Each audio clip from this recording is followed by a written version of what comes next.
Good afternoon and welcome to Walt Kroll Field here on the beautiful campus of Columbus Catholic High School. We get you ready for NLFL preseason football between the Sheyboygan County Sabercats and the Marshfield Bandits. Good afternoon, everyone. Steve Mavs alongside Cale Jacoby and Trevor Zaleski here on this chilly Saturday afternoon. One preseason game before the Bandits kick off next week. Home opener right here at Walt Kroll Field. And it's going to be a long, exciting summer for some NLFL football here on the Zaleski Sports Network. Alongside, as mentioned, Cale Jacoby. Cale, good to have you here. It's going to be a good time. You're a little chilly, but should be a good afternoon. Yeah, a little cold, but yeah, we're happy to be here. Happy to have some fun with some football in the spring. Yeah, it doesn't really feel that way right now, but yeah. Next week's supposed to be hopefully a little bit warmer. Again, Sheyboygan County in their first ever season and Marshfield in their second season. We will have a national anthem here in just a moment, but the Bandits, just looking at their roster, adding quite a few more players from a year ago. Sheyboygan with 46 on their roster, pretty good for an inaugural season, as the Sabercats in their yellow uniforms, the Bandits in their home nifty black and orange, and their Bandits helmets. But again, should be a good football game here this afternoon. Two teams, as mentioned, Marshfield coming off of a tough season last year in their first season. Sheyboygan now in their first season. There's going to be, we saw last week in Kenosha, a lot of hiccups, a lot of mistakes, but that's what you like to have at any level in a preseason game. Yeah, in the preseason, that's the time you wanna make the mistakes. If you have to have them, you'd rather have them in the preseason. Shake that rust off, get ready for that regular season to start. We're going to step aside for just a moment for national anthem, and we'll have kickoff here. But once again from Walt Kroll Field in Marshfield, it is the Bandits and the Sabercats right here on Zaleski Sports. Need incentive to get started at Mid-State Technical College? 1, 2, 3 for free can save up to $900 on tuition. Start this summer if you'd like. No catches, no application fee or essays to write. 1, 2, 3 for free at Mid-State. Get started at mstc.edu. When you get moving again, be safe and ready to go. Use your stimulus or tax return to save up to $150 on a select set of 4 Goodyear tires. At Sherrill Tire and Service Center. Get your car done right. Grassland Dairy Products is your match for an exciting new career today. Go to grassland.com to see the opportunities waiting for you. Browse through careers like CDL truck driver, shipping and receiving, line tech, quality assurance, forklift, maintenance tech, inventory associates, and more. Great compensation, weekly pay, and zero premium, company paid health, dental, and life. Apply now at grassland.com or in person at Grassland Dairy Products, Fairground Avenue, just south of Greenwood. Hewitt's Meat has been producing the highest quality meat in the area since 1939. From chicken to pork, beef to seafood, here you'll find only the best. Try our award-winning summer sausage and snack sticks, made from only the highest quality cuts, no fillers. And good luck choosing between our 34 flavors of brats. Stop by for lunch and grab a made-to-order sub, burger, or salad. And don't forget all the canned goods, salsas, pickles, pizzas, and more. All locally sourced. Hewitt's Meat in Marshfield and Tomahawk. Ball worked around, higher, launches a 3, got it. So a good win for Mosinee tonight. Ty Pankratz picks it. Simone at first in time. And the Stratford Tigers are state champions. The Wisconsin Rapids Assumption Royals are your Division 5 state champions. Small Williams, Jay Slag Daddy, first Slag Kazakage, letting y'all know, running back from Green Bay Packers, that I am in the house. At Superior High School, where we have a beautiful facility, artificial turf. This ballpark, relatively new, built. You belong in your home. I'm in the house. Today's broadcast for the Eau Claire North Huskies, number 2, averaging 22.2 points per game. 3:22 into the game, and we see Whitewater's Ken Larson make his way in for the touchdown. And we have with us former Amherst Falcon, former Wisconsin Badger, Tyler Biadic. Tyler, thanks for joining us.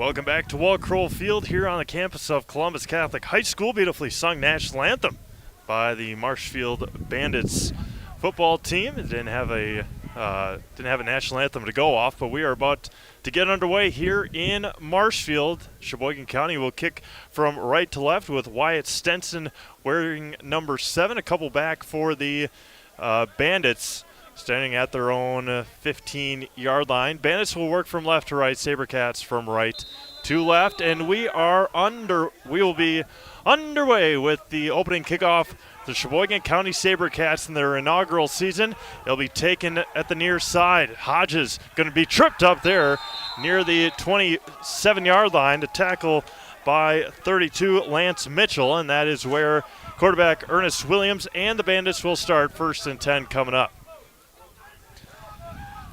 Again, cold, chilly day, but as long as the wind dies down, I think we'll be all right. We had a game last week in Kenosha with the Kenosha Cougars and Wisconsin Slayers, a couple of teams that didn't really like each other a whole lot. A game that could have gotten done in 2 hours, closed in on a 3-hour game with all the chippiness. But Bandits in their first offensive possession. Ernest Williams in at quarterback.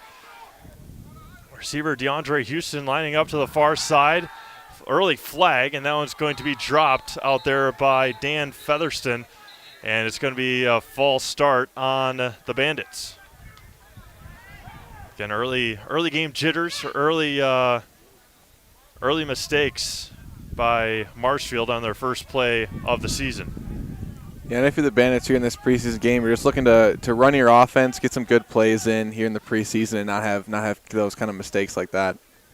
Penalty is declined. 2nd and 10 coming for the Bandits. And again, a lot of these guys obviously have played football before, but with Marshfield with a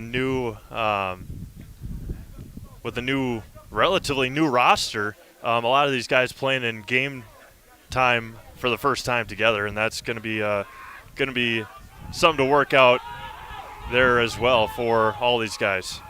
Yeah, and as you mentioned earlier, Ernest Williams, the new quarterback for the Bandits this year as well. Toby Mings, lining up to the near side with Williams, and another false start as back-to-back false starts on the Bandits.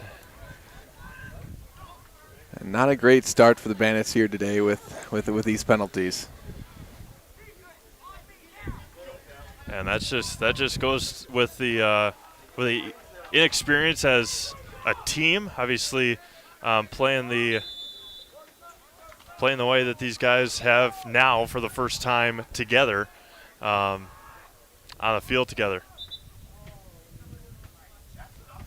Williams with 2 receivers to the near side, one to the far side. Williams with Featherston to his left. Going to hand it off to Dan up the middle. He's going to run over a defender 32, Lance Mitchell, with his 2nd tackle already here this afternoon. 3rd down and long coming up for the 3rd down and 10 coming up for the Bandits. See what kind of pressure the Sabercats can put on in a passing down early on here for Marshfield with just a minute gone by here this afternoon.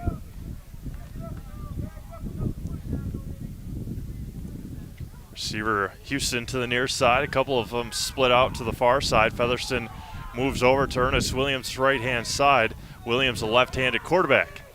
Looks like a little bit of confusion on Sheyboygan's side defensively here. Now they look like they got it set up. 3 receivers to the far side.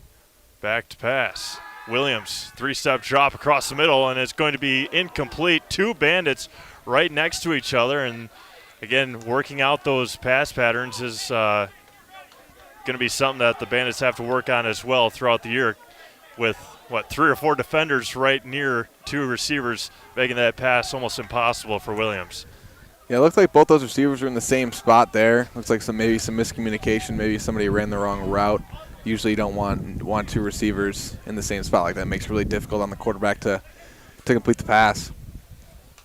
David Dix back to punt for the Bandits. This is a part of the game last year where Marshfield really really struggled in getting the ball back to the punter. Terrell Jackson and Steve Strong back to receive. Good snap, good punt, and it's going to be caught there by 39, Larry Moore, and that is where the Sabercats will start their first offensive possession in Sheboygan County Sabercats history here this afternoon. Good field position to start their first drive. And watching them last year, watching the Bandits last year, and now watching them this year, that's a win just to be able to get the ball back to the punter. So 1st and 10 at the 45-yard line for Sheboygan. We got quarterback out there, 18, Tyler Manning. Going to hand it up the middle and fall forward. A good tackle and a good run. First run there by 39, Kyler Hartle for Sheboygan. Just a straight up I formation. Fullback, running back, quarterback under center. Sabercats able to pick up 5 on their opening play.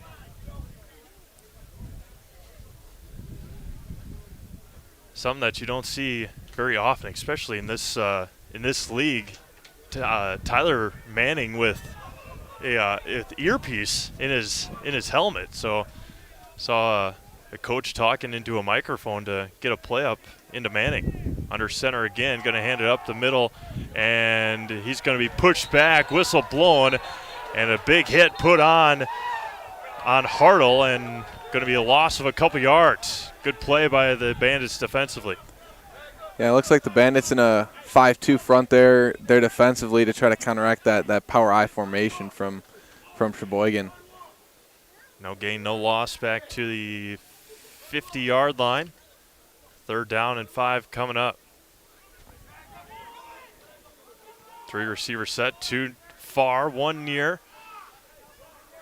It looks like Alex Vera, the fullback, 25. Manning under center again, back to pass. Rolling out to his right, has room, tries to get to the corner, and he's going to be taken down by Matthew Erickson with the big sack. And it's going to be 4th and long coming up for the Sabercats. Great pursuit by Erickson to chase down Manning. Not the slightest of foot was Tyler Manning, but a big stop by the Bandits to be able to force the punt after giving up 5 yards on their first play. Yeah, so back-to-back 3-and-outs here for both of these teams, and I guess that might be to be expected with offenses in this preseason. Still trying to get a hang of things, still trying to get going. I think it was almost a full quarter last week before there was a touchdown scored. So still working it out. Neil Ott back to receive along with Jackson Ott. Jackson, the up guy at the 40-yard line. Low snap, high arcing punt, and takes a Sabercats bounce. Neil Ott will take it at the 15-yard line, break one arm tackle, get to the sidelines, cut back to the middle, and still on his feet. He's got room to the 45, pushes a player and near the sideline, and Neil Ott goes the distance. A couple of broken tackles, and he will walk into the end zone. Touchdown, Bandits. Yeah, what a play there by Ott. That was really some patient running there from Jackson Ott when he made that first guy miss. He kind of gave a little stutter step after that, and just a great job reading his blockers and taking it to the house. 85 yards on the punt return for the Bandits, and it's 6-0 Marshfield.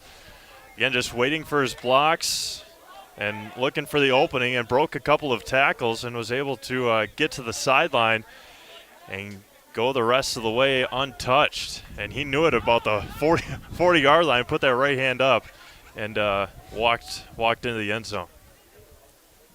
Good start for the Bandits here this afternoon. That's one way to make up for maybe your offense not being as technically sound as you want it to be at this point in the season. Just score on special teams, get some points that way. Absolutely. And we talked Trevor talked to Neil a little bit before the game, and that's the only place that Neil Ott is starting is on special teams, and took full advantage of it right there. Williams under center. Ernest Williams under center. Pitches out to Hodge to the near side, tries to get to the corner, and the 2-point conversion is successful. 10:08 to go in the opening quarter. It is Marshfield 8 and Sheyboygan County nothing. Back to Walt Crow Field right after this. Hey, it's Dean Blandino, and I'm here to tell you that Zaleski Sports is Wisconsin's hometown high school sports network. Get Wisconsin sports updates every day with Zaleski Sports. That's where I get my Wisconsin sports updates. And listen, while we're here, all right, I'll admit it. Dez caught it, but the Packers won. The end. Bauer & Fine Business Technologies is your complete office technology solution. For 60 years, Bauer & Fine Business Technologies has been serving school districts, municipalities, counties, religious organizations, and businesses in Wisconsin and beyond. Visit b-bt.com and let Bauer & Fine Business Technologies be your complete office technology solution. That's b-bt.com.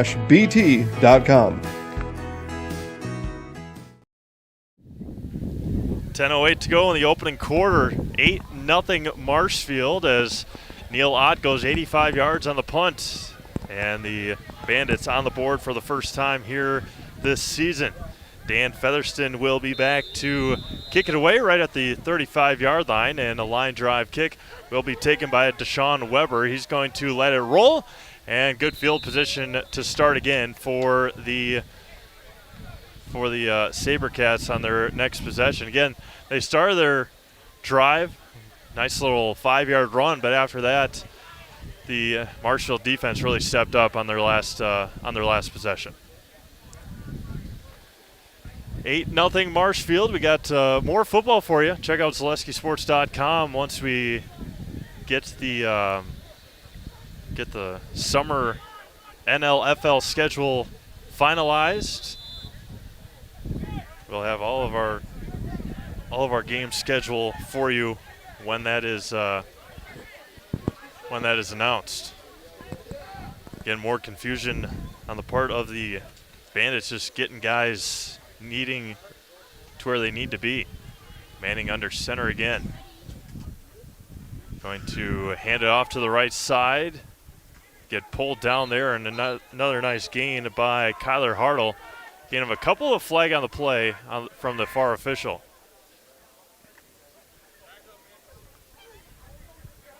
Pointing over to the Sabercats side, illegal formation or false start.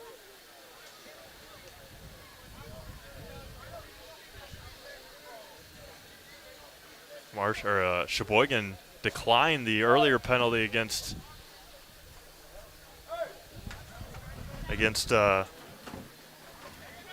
Marshfield. And they are going to march him back. So push him back 5 yards. It's going to be 1st and 15 now for the Sabercats. 10 minutes exactly to go here in the opening quarter. Sheyboygan's looked, as thought of earlier, just a little off kilter to start things here this afternoon. Back to pass is Manning. Pressure's on, breaks one tackle, gets to the near sideline. He's going to slide and get tripped over, and is going to gain a yard or two on the play. And the problem with these penalties for both these offenses is that they're having to start out behind the line of scrimmage 5-10 yards behind what they usually have to start out at, and that forces your offense to usually have to drop back and pass, and that allows that defensive pass rush to really get after the quarterback. And one thing, obviously, that this Sabercats team hasn't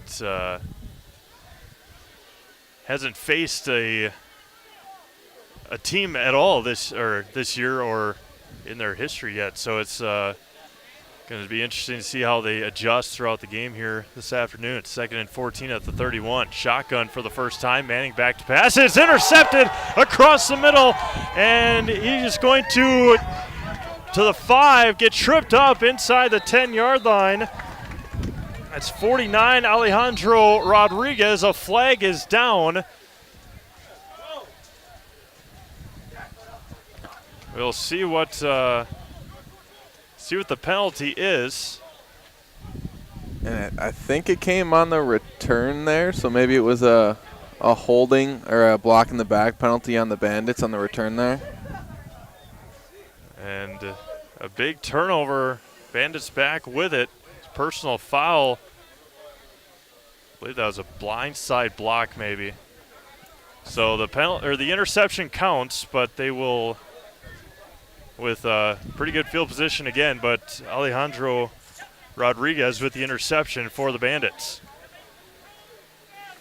Another big play for the Bandits now, this time defensively. They had that special teams touchdown earlier, and now they're set up right in scoring position for their offense with that defensive turnover. Yeah, we'll see what kind of offense they can muster after not a very good offensive possession the first time they've had it, but since then, all the momentum back to Marshfield for their next offensive possession here this afternoon.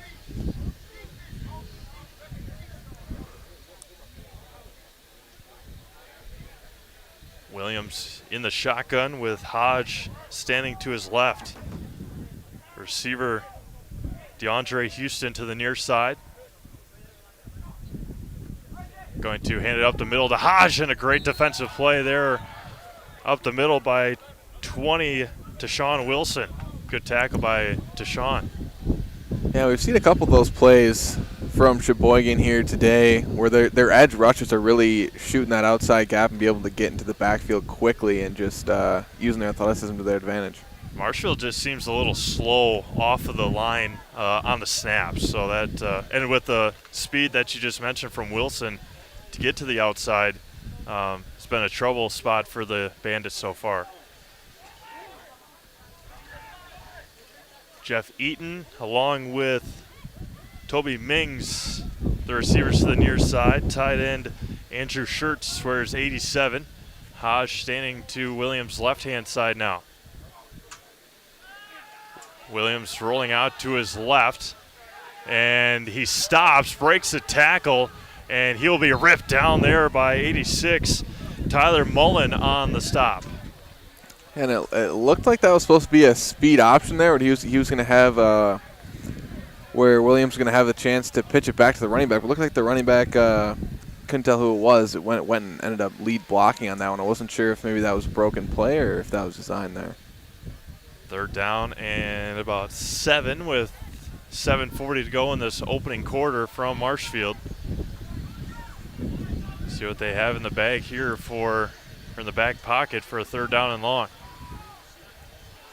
Same formation with a stacked receiver. That's Mings to the near side, standing just to the right of Eaton. The wind blows in the microphone. Wind blows here from Marshfield as well.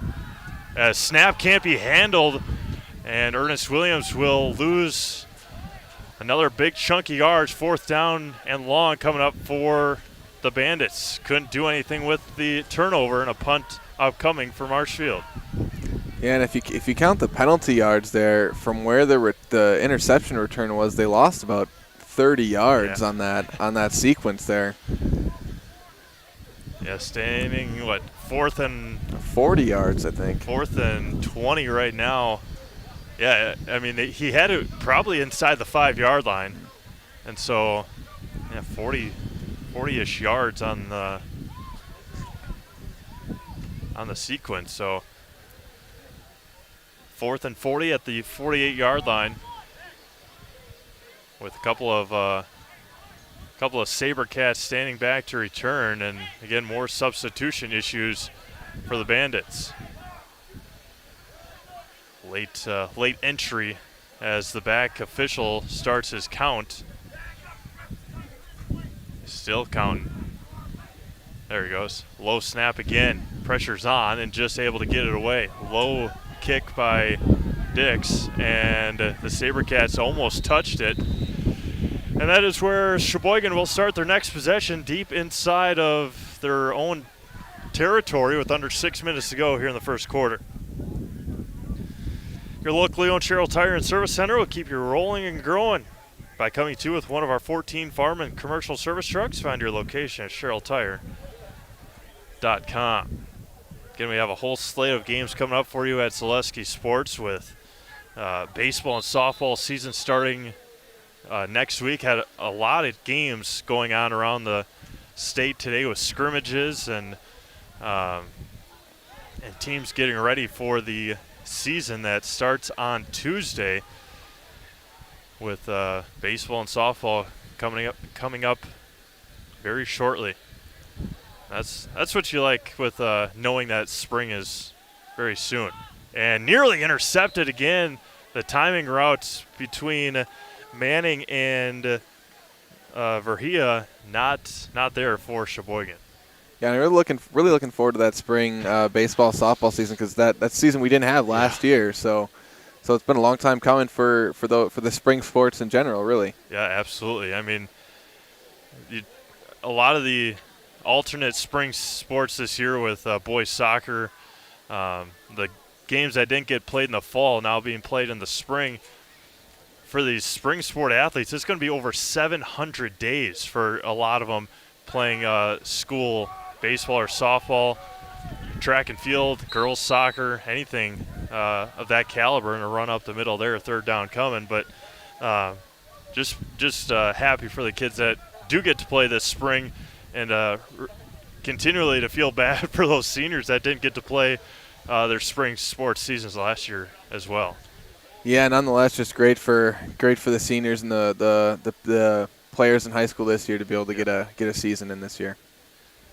And a lot of those Fox Valley teams are the teams that we've been covering, Spash and Nina, this alternate spring season.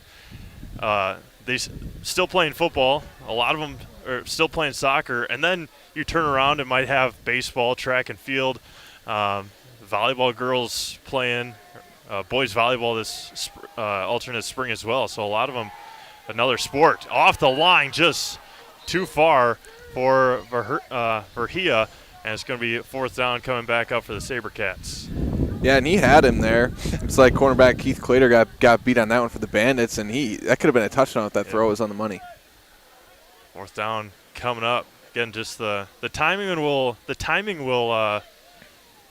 get there eventually. Still under 5 minutes to go here in the first quarter, but once these guys continue to keep playing against other teams, not just their own defense, they'll hopefully get that timing figured out.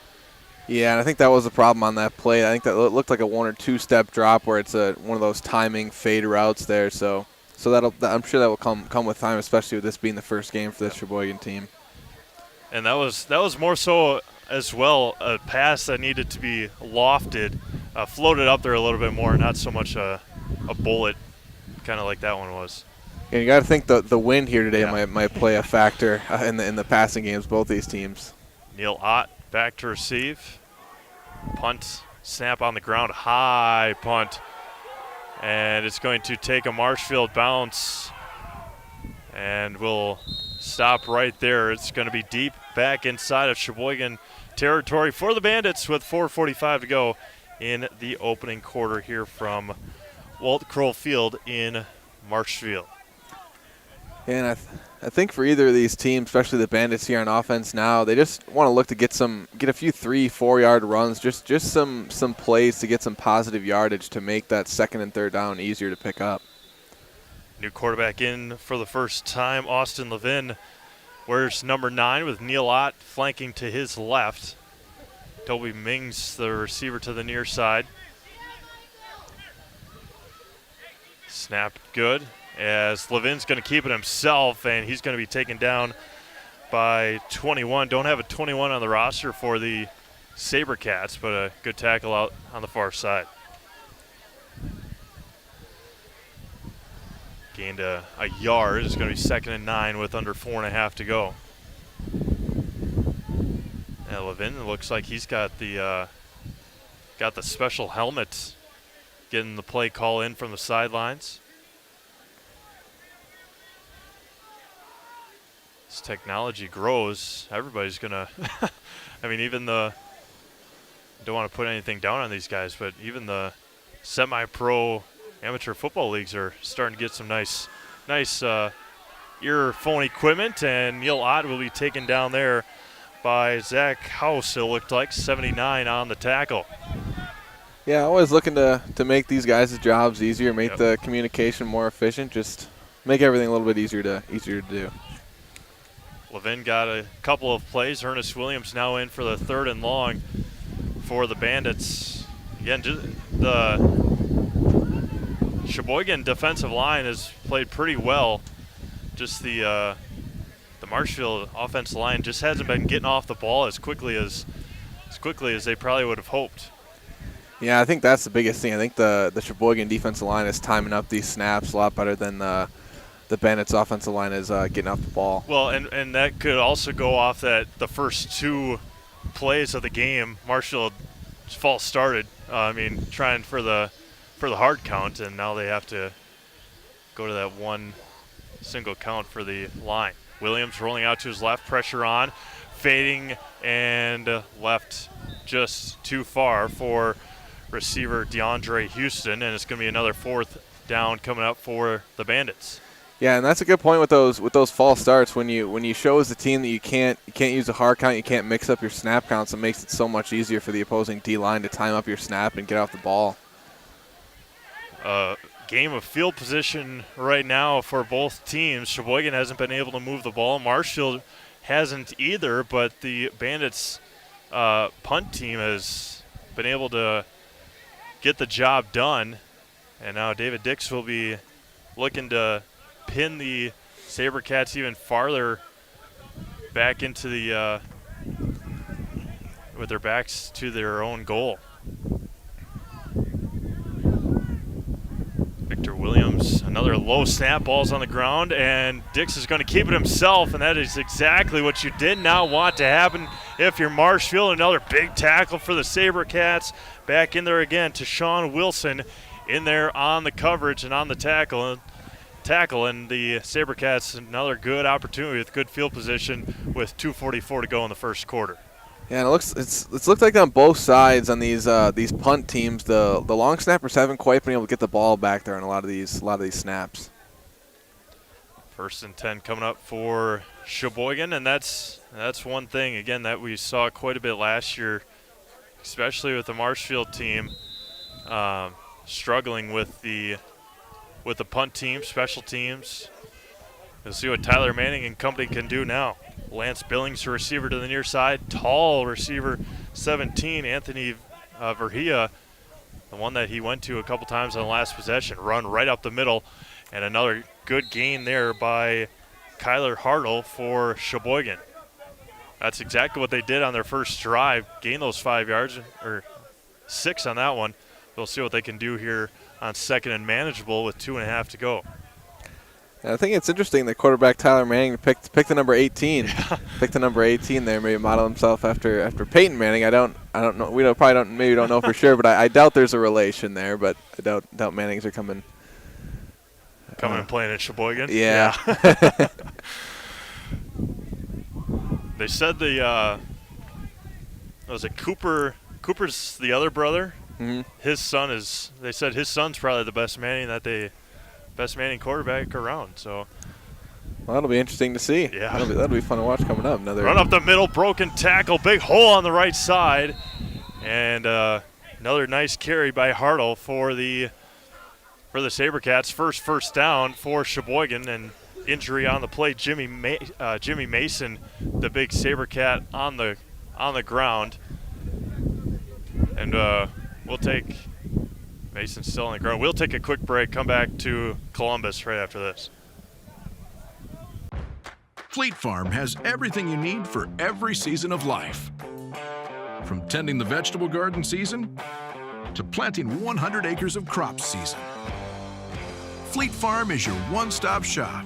Whether it's strawberry jam season, cook your walleye season, or his first set of wheels season.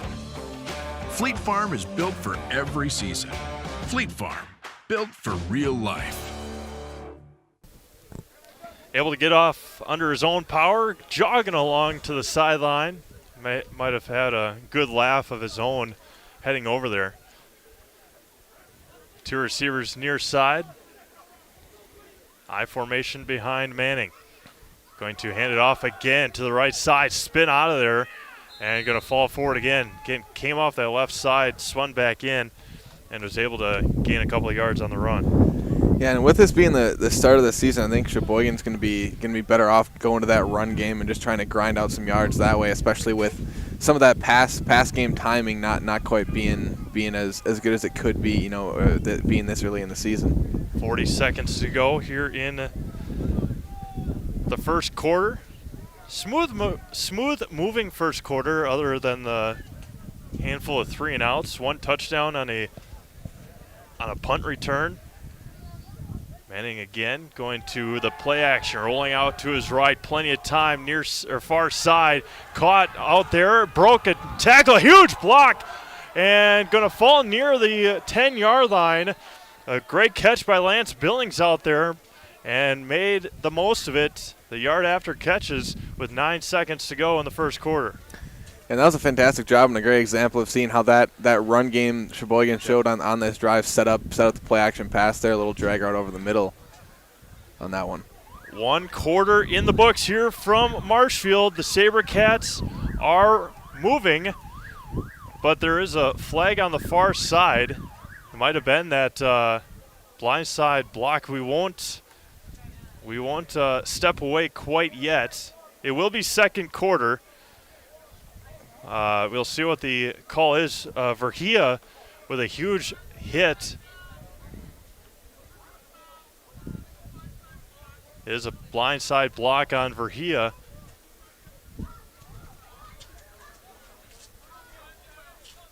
There will be an untimed down here.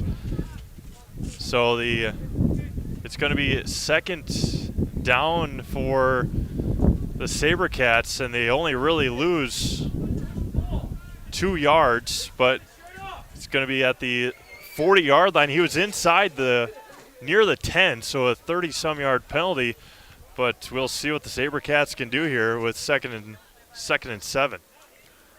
Yeah, and that's a big-time penalty right there. You go from being right in scoring position to being almost at midfield. Again, 1 untimed down here in the second, or to end the first quarter for the Sabercats. As Cale mentioned, that was a play set up by all their running plays that kind of worked to perfection, except for the big block.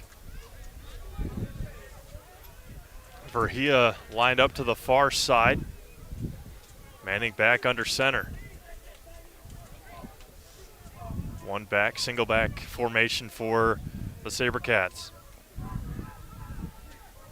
Back to pass, rolling out to his left, pressure on, broken tackle, good, trying to chase him down, throws it out, and as it will not be an intentional grounding. It didn't get to the line of scrimmage, but there was a receiver in the area, and that will end our first quarter from Marshfield. 1 quarter in the books. It is the Bandits nothing. Bandits 8, Sabercats nothing. When you have a house full of kids, your water consumption is through the roof. But when the kids move out, the water usage goes down. But how long are they really gone for? With high-efficiency systems made by WaterCare, Maher Water Corporation can roll with any size-changing families. So call us today so we can help you with those water use issues. The laundry is still up to you. If you have a fear of overpaying, you have FOOP. But don't worry, switch to US Cellular and get a free Samsung Galaxy S25G, plus no activation fees. So you can stream, capture, and post without FOOP. Switch and get a free Samsung Galaxy S25G at US Cellular. Choose fair. Northside Computers is Marshfield's U.S. Cellular store. Visit us on South Central Avenue in Marshfield for the latest Samsung, Apple, personal cellular devices, tablets, and more.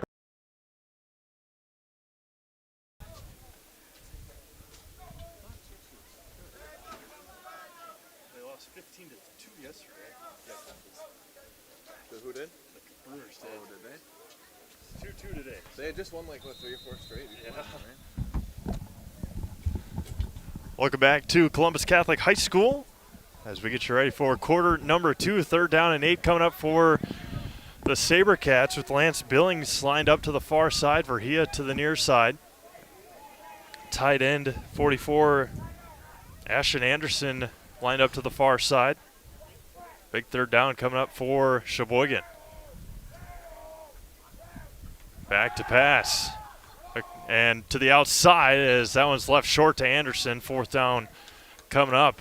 If Manning would have connected, had a lot of green grass in front of him. But 4th down nonetheless, and that penalty comes back even more to haunt the Sabercats. Man, it looks like Manning was kind of fading away on that throw. He was backing off, fading away on that. Probably the reason why he couldn't get quite enough arm on that one. 4th down coming up. We'll see what the Sabercats have in mind. Looks like they keep the offense out there with 4th down coming up. Again, don't want to give the Bandits too good of an opportunity with maybe a bad snap or something like the Bandits just gave to Sheyboygan. 14:55 to go. Just underway here in the 2nd quarter. High formation for Manning. Nathan Dykin, the receiver to the far side. Terrell Jackson in the slot. Speedsters out on the field for Sheyboygan. Up and incomplete. Great defense being played there by Antonio Williams, going up and making the play against Verhia. And a turnover on downs going back to the Bandits. And that was an awesome play there by Williams. A lot of times you'll see corners not turn their head around and get caught that way. He turned his head around well, went up and high pointed the ball and batted it away. 1st down coming up for the Bandits. That was a fantastic defensive play by Antonio Williams against the much taller receiver in Verhia. 1st down coming up. First time we see the Bandits work from right to left here this afternoon. See if they can get something going offensively.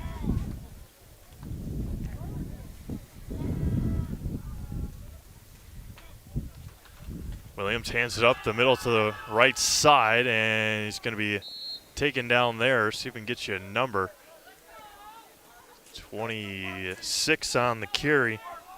Brett Albrecht, first carry of the afternoon.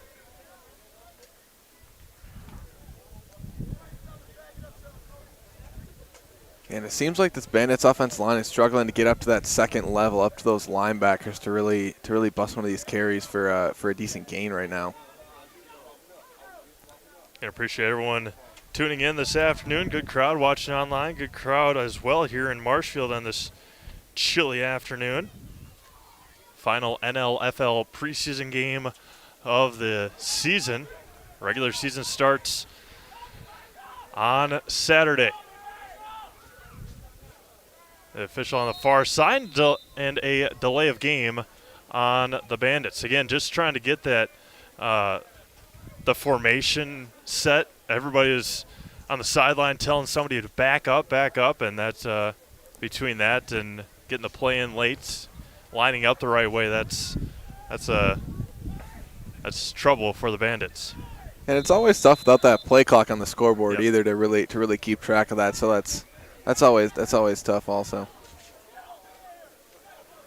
And still trying to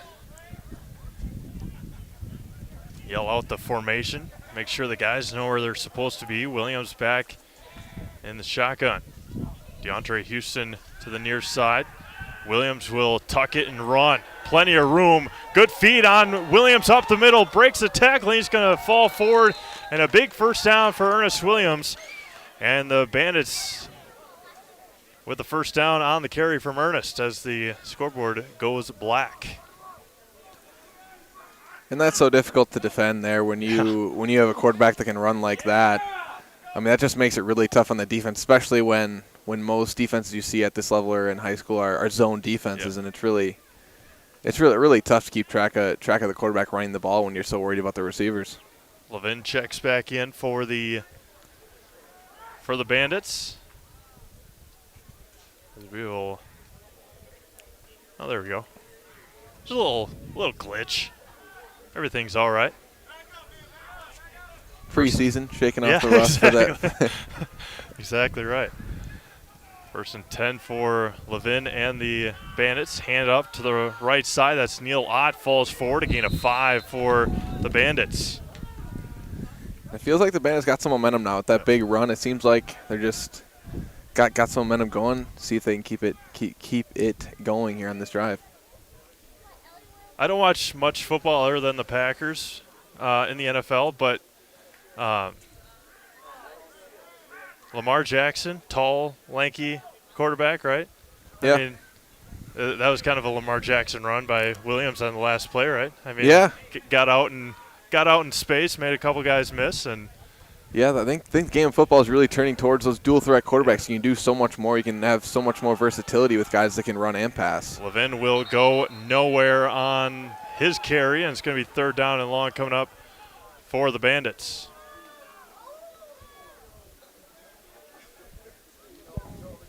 With under 12 minutes to go here in the second quarter, as Ernest Williams will check back in for Austin Levin.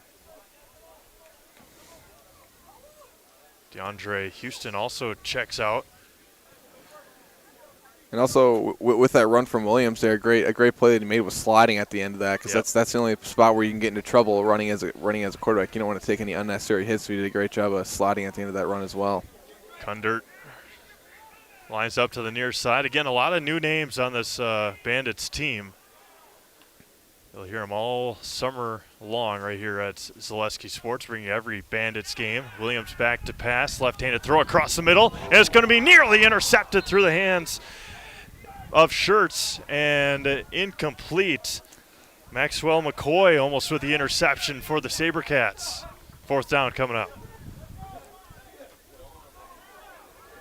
Yeah, and that one Schertz got to have that one. That went right off the hands. It was a really nice throw there by Williams. That one you just wish you could get back for Schertz. David Dix back to receive the snap. We'll see what the Bandits can do with a couple of Sabercats standing deep inside their own territory. Steve Strong with the pretty sweet visor out there with the shiny blue visor.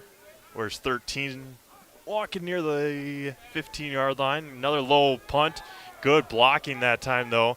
Strong will receive it. Break 1 tackle, break 2 tackles. His teammates say, come this way. We got blockers. And Jackson with a nice chase down. And tackle there by 73, Ryan McKibben. And a late flag comes in.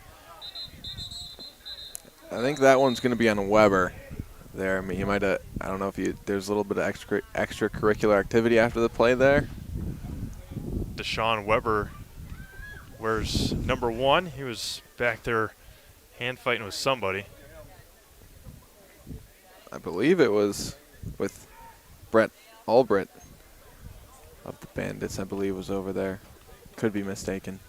Again, this is just more of those get the mistakes out of the way before the season starts for both teams, and so we'll see what comes of it with 10:49 to go here in the opening half from Marshfield. And you mentioned the colored visor from Strong there. That's something we don't typically get to see in football in high school and college and the NFL. That's not allowed, the colored visors in games. So that's something cool to see here in the semi-pro league. Quite a few guys, even on this Marshfield team, with visors on. Handful on the Sheyboygan side as well. As a penalty will be on Marshfield, personal foul. And so they will march him up 15 yards, even more after the return. So big penalty on Marshfield if it comes back to haunt him with 10:49 to go in the first half. Yeah, and that's stuff you don't want. You know, that's the stuff that this is just unnecessary and just hurts your team. Those 15-yard penalties, those just add up. And instead of having it at the The 33, now up to the 48-yard line of Sheyboygan, right near midfield. Manning under center again, 2 receivers near. I formation behind Tyler Manning. Going to hand it up to the outside again, tries to bounce to the outside, breaks 1 tackle, won't get away from the 2nd or 3rd.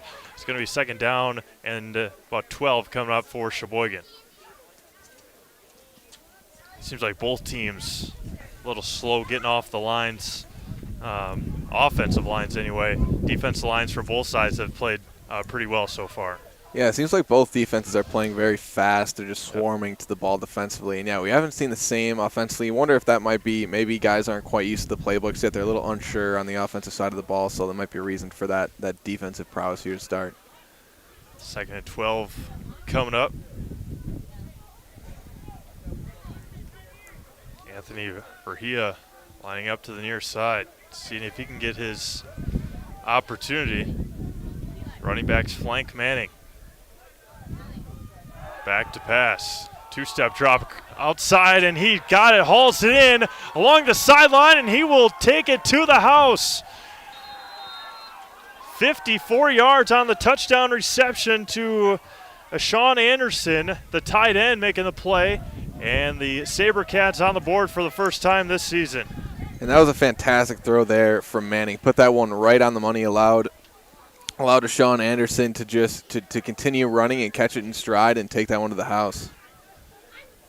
After the loss on the run of 2 yards, the touchdown comes at 54 yards for Anderson, and Sabercats on the board for the first time. So we haven't seen a lot of long, sustained drives from these teams, but that's 2 big plays now. 2 big plays now for scores. So fun to watch, the big plays for sure. Absolutely, and they mark back the PAT to where a NFL PAT would be, or around that area. And Wyatt Stenson's going to have the wind blowing, looking for the extra point. Manning the hold, good snap, good hold, a beautiful kick. And it is no good, wide right. But with 9:45 to go in the opening half, Sheyboygan on the board. It is Marshfield 8 and the Sabercats 6. Back right after this. I really got to understand what a nurse is. Do they focus on you? You know, do they make sure that you're comfortable? And, you know, that's what Shey has. It's the connection that he has, you know, my best interest in mind, always. Why wait another day? Let's take the next step together towards a better life. Snow piles up quickly. Remove it just as quickly with Kubota subcompact and compact tractors. Our #1 selling tractors are built to take on winter with front and rear mount snow blowers, blades, and rotary sweepers. Get select Kubota subcompact or compact tractors for 0 down, 0% APR for up to 60 months and save $1,000. See your local Kubota dealer today. Your local Kubota dealer is Chili Implement, located 1 mile north of Highway 10 in Chili.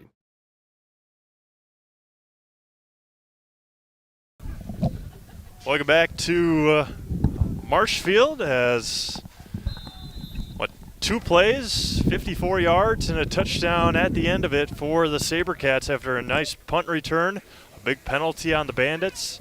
Sheyboygan able to take advantage.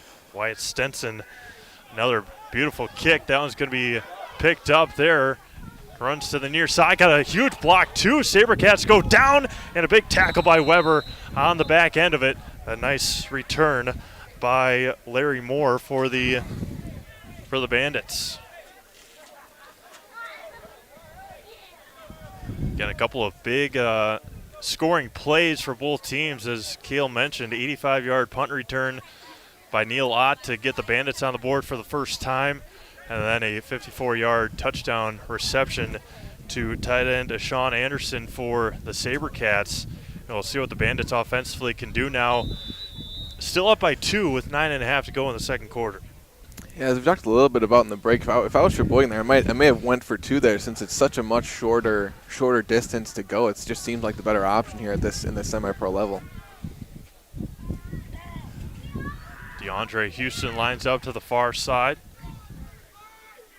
Williams hands it off, just able to get the handoff off to Featherston before Williams tripped up, but a little gain on the play. Second down coming up for Marshfield, and they are in hurry-up offense.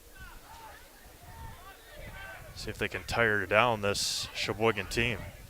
That's one way to slow down that front four Yep. that's been getting across the line so quickly today.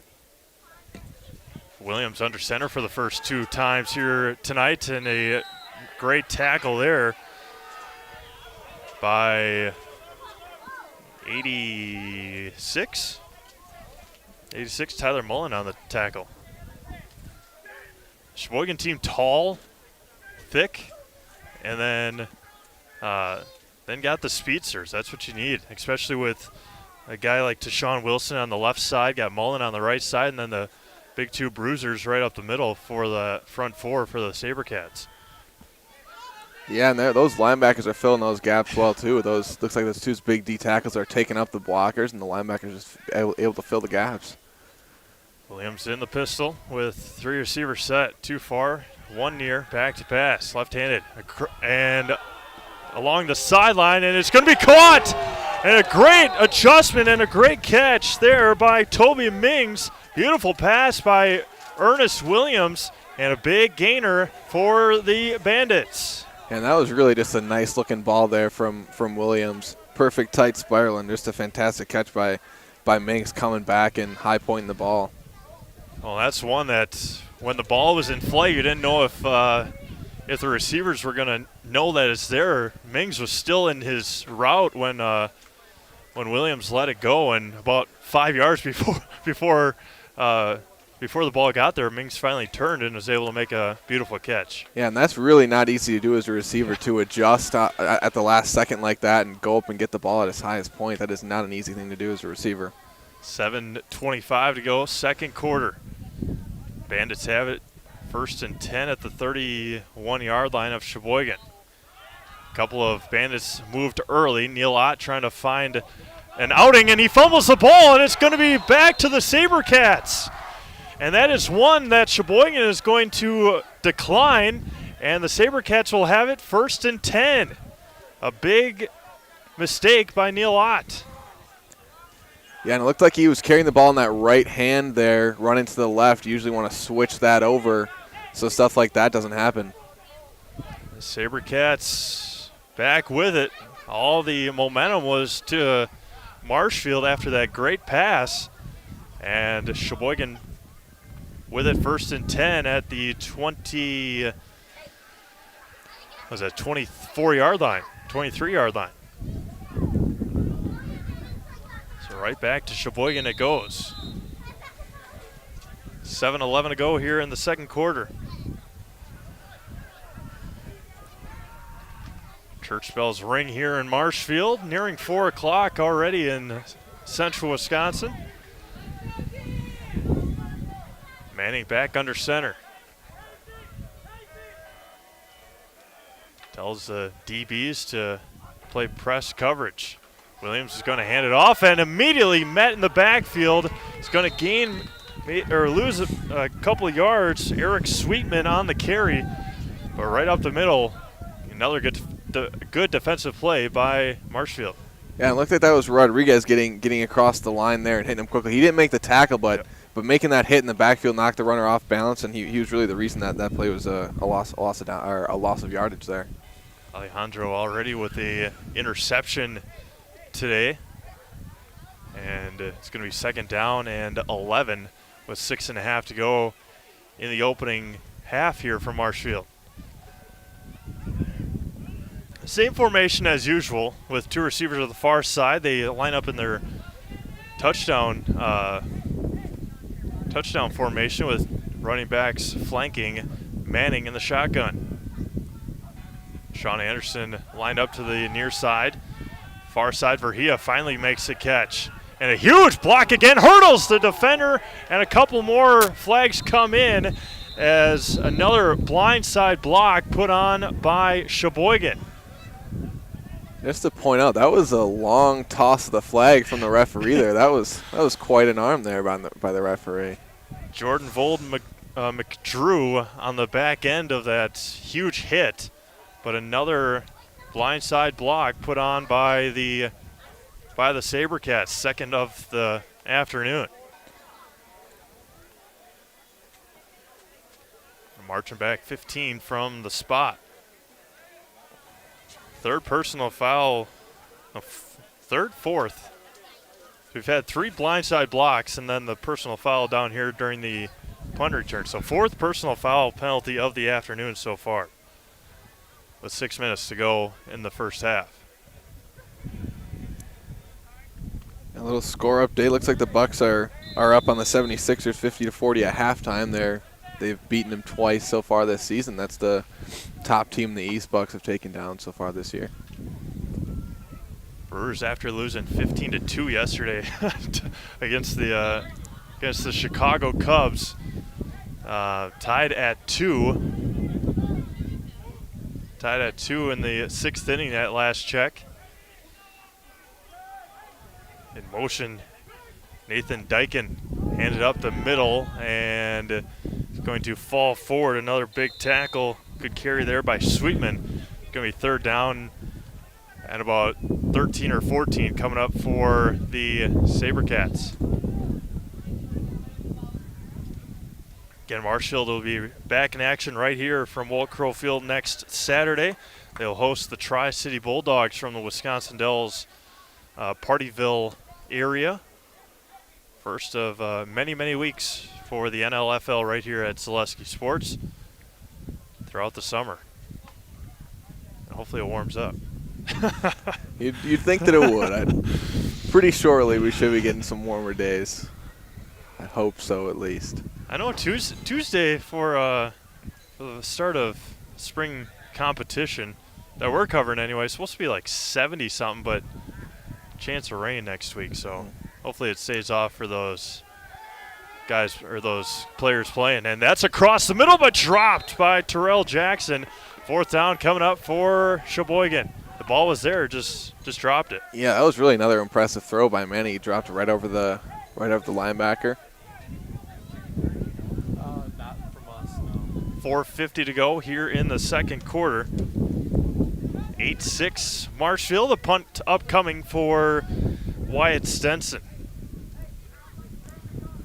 When Wyatt's got the opportunity to punt, he has been, or to kick anyway, even on that PAT that he missed, it was plenty long enough. We'll see what he can do here.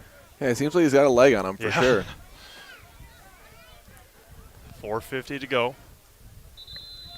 And a timeout taken by Sheyboygan. We'll do the same. Under 5 to go here in the first half. 8-6 Marshfield. Back after this. Need incentive to get started at Mid-State Technical College? 1, 2, 3 for free can save up to $900 on tuition. Start this summer if you'd like. No catches, no application fee or essays to write. 1, 2, 3 for free at Mid-State. Get started at mstc.edu. When you get moving again, be safe and ready to go. Use your stimulus or tax return to save up to $150 on a select set of 4 Goodyear tires. At Sherrill Tire and Service Center. Get your car done right. Grassland Dairy Products is your match for an exciting new career today. Go to grassland.com to see the opportunities waiting for you. Browse through careers like CDL truck driver, shipping and receiving, line tech, quality assurance, forklift, maintenance tech, inventory associates, and more. Great compensation, weekly pay, and zero premium, company paid health, dental, and life. Apply now at grassland.com or in person at Grassland Dairy Products, Fairground Avenue, just south of Greenwood.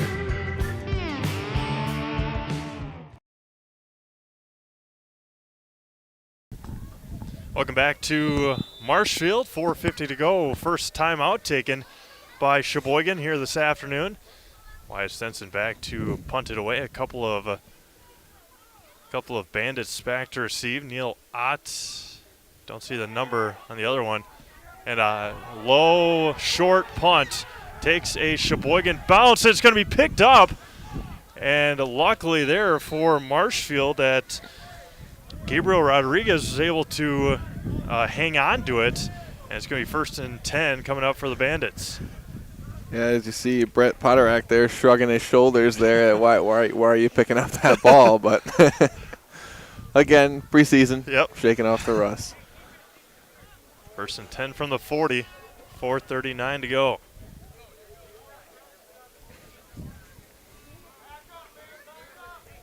Again, for our upcoming schedule, especially for next week, head over to ZaleskiSports.com. We'll have those updated pretty quickly once we figure out where everybody's going to be, where games are going to be happening. We'll have them for you. Ernest Williams with a running back flank to his left. That's Hodges. About 10 seconds or so, that official on the far sideline starts his count. Williams hands it off to Hodges, tries to get the corner. He does. 35, breaks the tackle. He's going to be taken down there after a gain of 8. A nice carry out there by Hodges with 4.5 to go.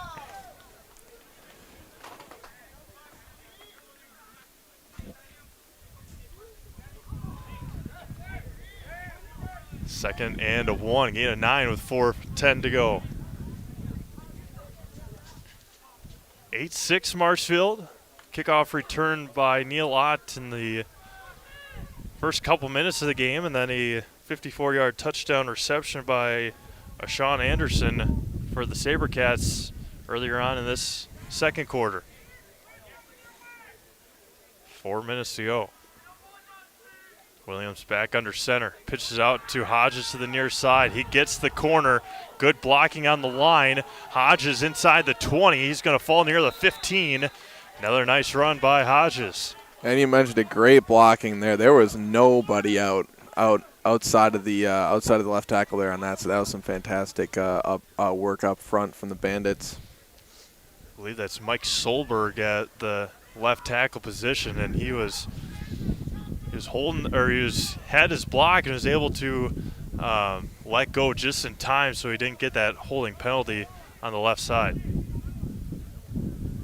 Yeah, and that's a skill all in itself to let go when those guys are pulling away, because a lot of times you get under those shoulder pads when you're blocking. It's hard to unlatch. Luke Halloway tight end to the near side. Williams in the shotgun. Marshfield looking to put some points on the board before halftime.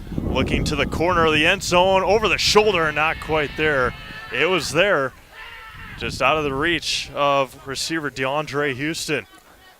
And it looks like Williams may have missed Schertz, who looked like he was open there on a little pop pass route over the middle there, but just about completed that to the sideline. That was a nice throw there, nonetheless, just a little too strong.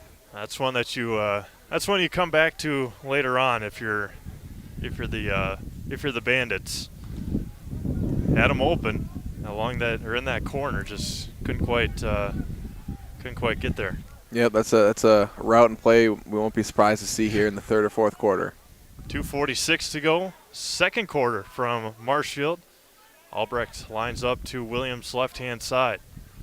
He's going to keep it himself, quarterback keeper the whole way, bounces to the outside, looking for a block. He runs out of bounds, chased out there by Maxwell McCoy. It's going to be third down coming up for the Bandits. And that was a shifty move there. Looked like he was clearly going inside, just quickly able to bounce that thing outside and get out of bounds.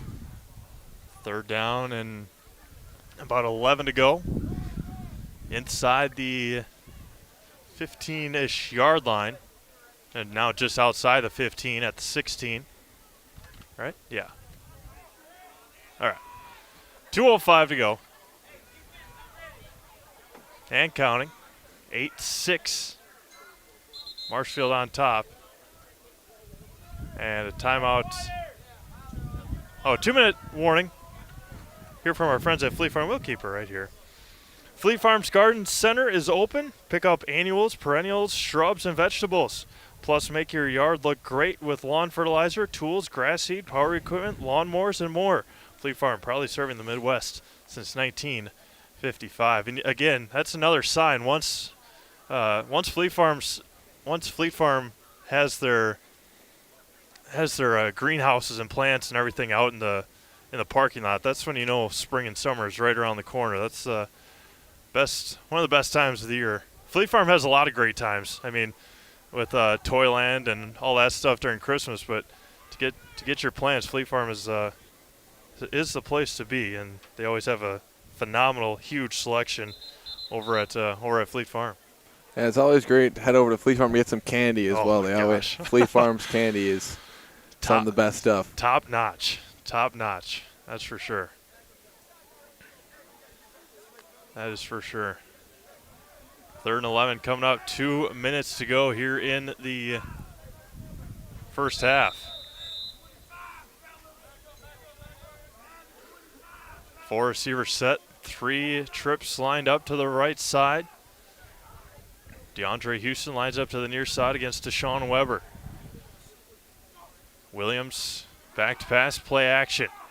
In the corner again, has Minks. That one is going to be incomplete. With a flag came down in the backfield. Great defensive play on that far side by Martin Figueroa, it looked like, 23. And the penalty will be on Marshfield, and it looks like they will decline it. 4th down and 11 coming up for the Bandits. And the Bandits just been just off the mark on a couple of these pass plays. They're right there. Looks like just off the mark. Throws a little bit lower. That'll be there, but that looks like something that'll come with time for the Bandits here. As the Sabercats are moving with the Bandits, but it was a declined penalty, so it's going to be original back to the 16-yard line. 4th and 11 coming up. This is a big call for the Sabercats to decline it with how close and how well at times Marshfield has moved the ball in this possession, especially with a quarterback like Williams. Yeah, 11 yards doesn't seem like that long of a ways for Williams to run or throw it, for that matter.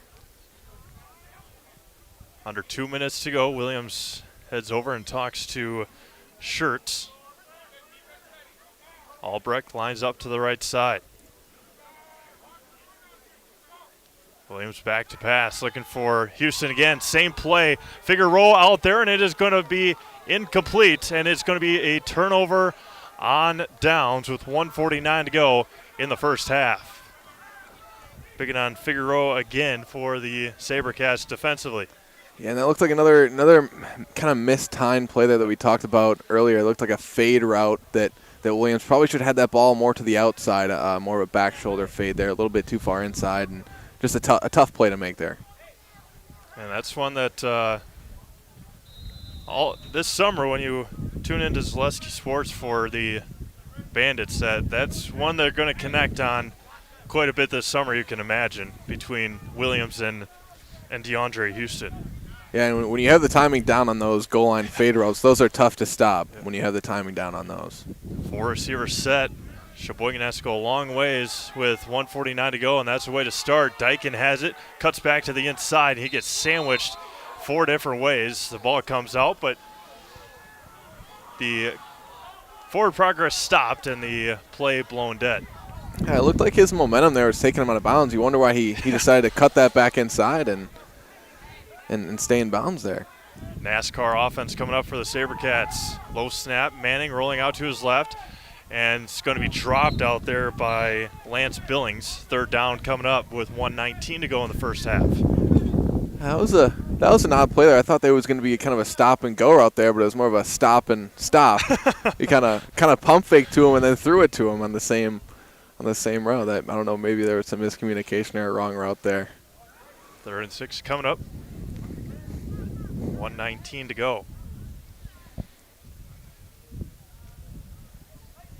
And both offenses struggling at time. Marshfield drove it pretty well in the last drive, connecting on a couple of a nice run and a nice pass play, but we're stalled there. Flag comes in, Manning throws it out of bounds, and it's going to be a hold on the Sabercats. 1:13 to go.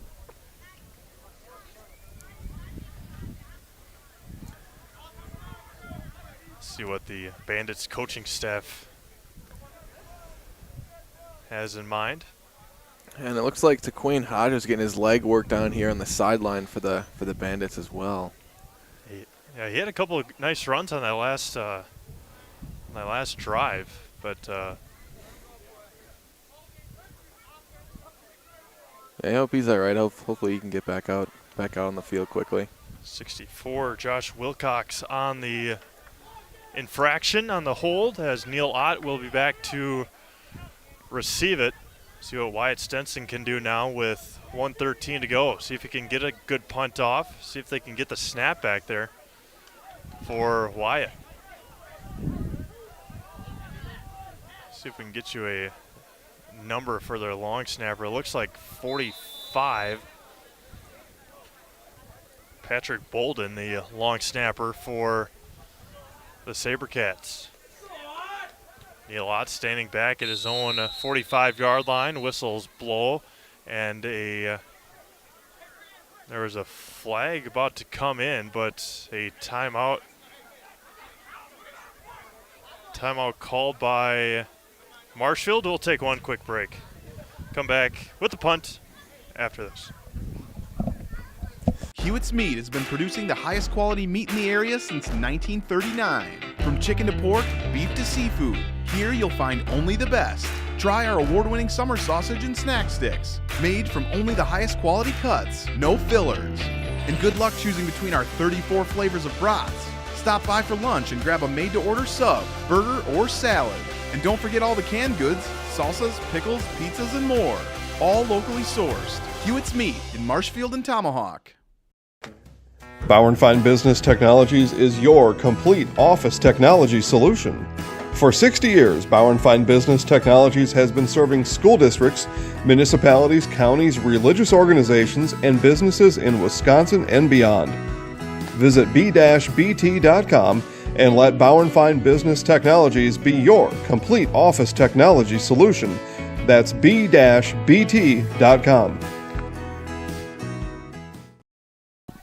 Both teams ready to go. Wyatt Stenson looking to get the snap from Patrick Bolden. That time a high snap and just somehow able to get it off, but is going to take a Marshfield bounce, and the Sabercats will fall on it at the 25. Somehow is able to get it away with 1:03 to go. See if the Bandits can punch it in this time. 1st and 10 at their Sabercats 25-yard line. Yeah, I have no idea how he got that punt off. It looked like he had 2 or 3 Bandits right in his face. He must have just barely got his leg in between a couple of the Bandits players. 1st and 10 from the 26 coming up for Marshfield with 63 seconds to go.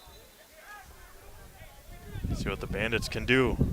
2 timeouts left for Marshfield, 2 for Sheyboygan. Mings lines up to the far side, Houston to the near side. Albrecht, the running back, behind Ernest Williams.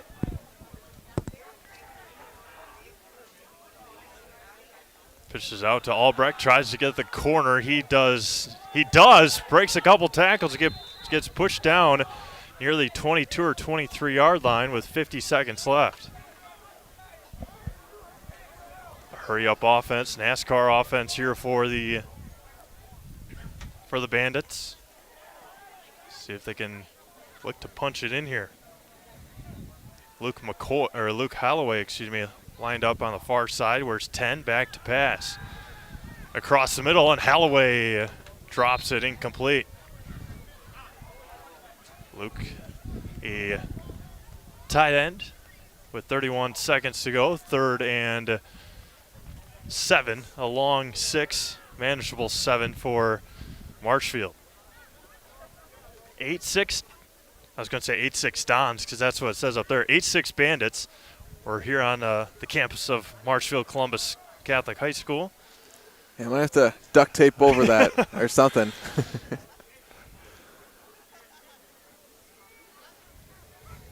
Yeah, the home of the Bandits last year and this year. Of course, Columbus Catholic plays with Spencer High School for football, so they don't play any games here. Williams back to pass. A screenplay. Neil Ott on the far side tries to get the outside. Breaks one tackle. Flag comes in. Might be a face mask on Ott with 20 seconds to go. Beautifully called play and greatly executed by the Bandits. Yeah, that is a great play call. Another thing to counteract that D-line getting across so quickly. You just let them go, and throw it in right behind them.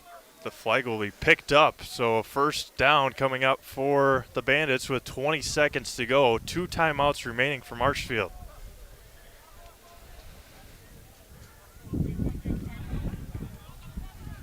As the Bandits will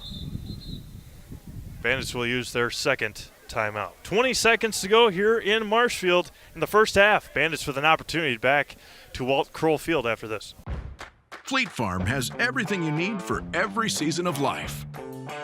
From tending the vegetable garden season to planting 100 acres of crops season. Fleet Farm is your one-stop shop. Whether it's strawberry jam season, cook your walleye season, or his first set of wheels season. Fleet Farm is built for every season. Fleet Farm, built for real life. When you have a house full of kids, your water consumption is through the roof.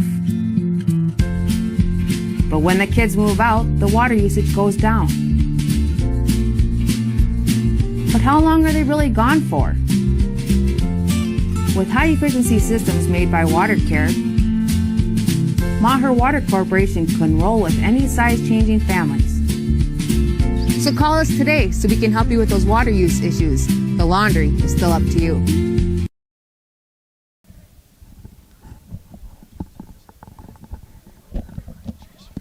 Welcome back to Marshfield. 20 seconds to go in this first half. Nearing 4:30 already here in central Wisconsin. Teammates alongside Cale Jacoby and Trevor Zaleski. Marshfield with an opportunity. First and goal from the 8-yard line. Williams in the shotgun with Albrecht to his left. Back to pass.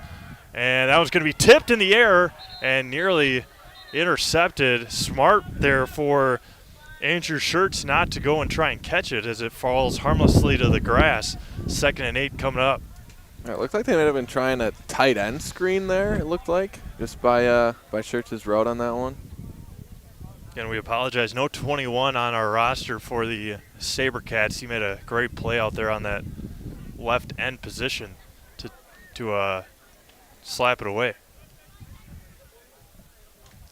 16 seconds left. 2nd down and 8 yards to go. 2nd and goal from the 8. With DeAndre Houston to the far side.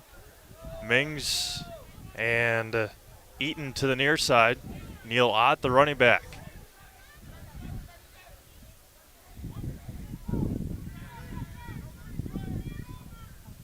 Going to roll out to his left. Has room, does Ernest Williams.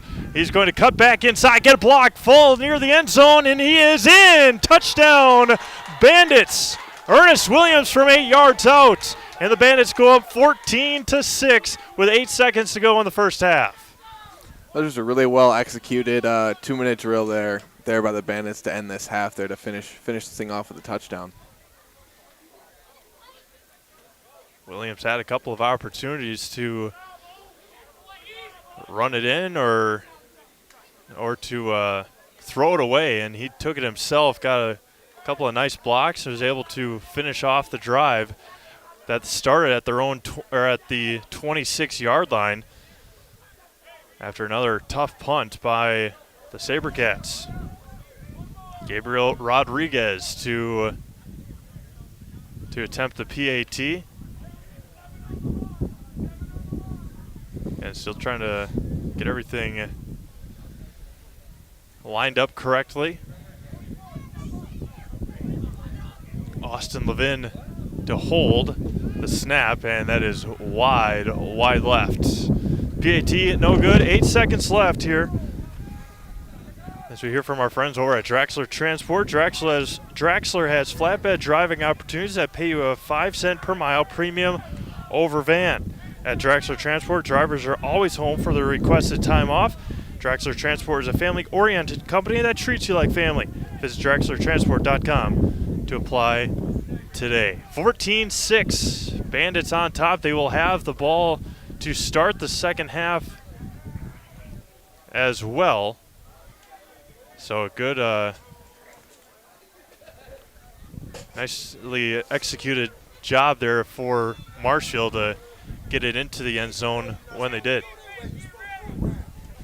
8 seconds left here in the second quarter. And Dan Featherston back to kick it away.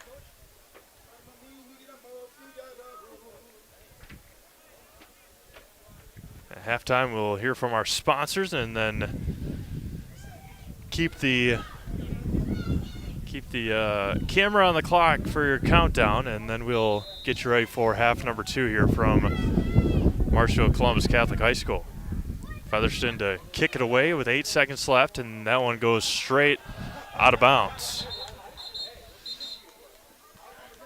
Second time Featherston has kicked it out of bounds. It is at the 28-ish yard line. They're going to have it 1st and 10 at the 35 with 2 timeouts, 8 seconds left. We'll see if Tyler Manning will just take a knee to finish off this first half for the Sabercats. You know, we've seen some big plays this half. I'm voting for a Hail Mary here on this last play. Hail Mary, hook and ladder. I don't know if, I mean, with the, see what kind of defense that the Bandits are in, but, I mean, they got the height. Verhea is the tallest guy on the field. He lines up to the near side. 2 receivers in here, too far, with running back Hartle lined up to Manning's left-hand side. We'll see what kind of arm Tyler Manning has. Pressure on just momentarily, and he does throw it up across the middle, and he trips, and it's going to be incomplete with, it says 7 seconds, but they may have forgot to start the clock there, I think. But 5.6 seconds. There we go. Like. On the run, that one was to Nathan Dyken. Dyken getting up slowly, making his way over to the sidelines. And it was interesting on that play. You mentioned Verhea. They didn't have him going on a deep route there. He went on a drag route to the opposite side of the field. It was just interesting that they threw it up for grabs, that they wouldn't have him down the field there. The Whitehead said to run the clock, but it was an incomplete pass. So 3.9 now at the 35-yard line. 14-6 Marshfield. Taking a long time in the huddle for the Sabercats. 4 receivers set again. Usually take that long time and have something up your sleeve. As he breaks the tackle, tries to get the outside. The first half is over. Jackson up the sidelines. He gets run out of bounds right there, but Terrell Jackson with a nice run to finish this first half. It is the Marshfield Bandits 14 and the Sheyboygan County Sabercats 6. We'll get you ready for half number 2 when we come back to Walt Crowfield in Marshfield. If you have a fear of overpaying, you have FOOP. But don't worry, switch to US Cellular and get a free Samsung Galaxy S25G, plus no activation fees. So you can stream, capture, and post without FOOP. Switch and get a free Samsung Galaxy S25G at US Cellular. Choose fair. Northside Computers is Marshfield's U.S. Cellular store. Visit us on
Welcome back to Walt Crow Field here on the campus of Columbus Catholic High School in Marshfield. We get you ready for half number 2 between the Sheyboygan County Sabercats and the Marshfield Bandits here this afternoon. Chilly afternoon, but the Bandits jumped out to a quick start. Neil Ott on a 85-yard punt return for a touchdown. And then Sean Anderson catching a 54-yard touchdown pass for the Sabercats. The first half ending to perfection for the Bandits as Ernest Williams goes into the end zone with 8 seconds left in the half to put the Bandits up 14-6. So we'll see what the Bandits have in store here in the second half as they will, I thought so anyway, receive the second half kickoff here from Marshfield. What did you see in that first half that the Bandits can really use in the second half, Cale?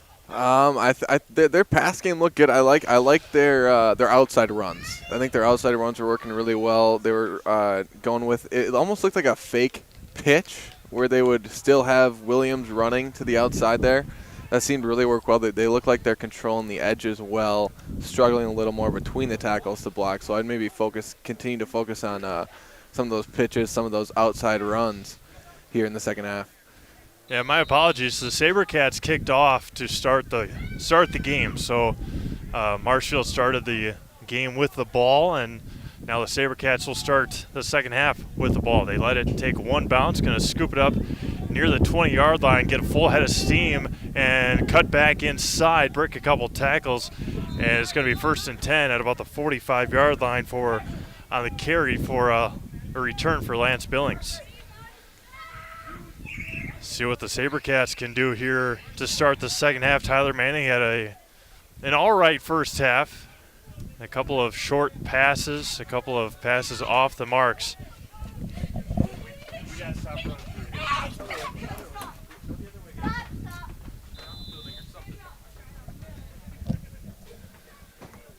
First possession here of the second half. The sun's coming out. How about that?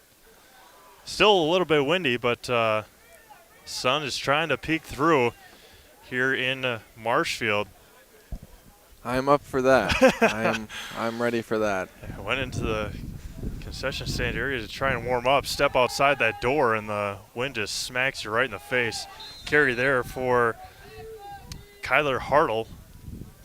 Gain a couple yards, and another swarm tackle by the Bandits. 14-6. The crowd here in Marshfield kind of dwindled a little bit during halftime. The bleachers were packed pretty good during the first half, and have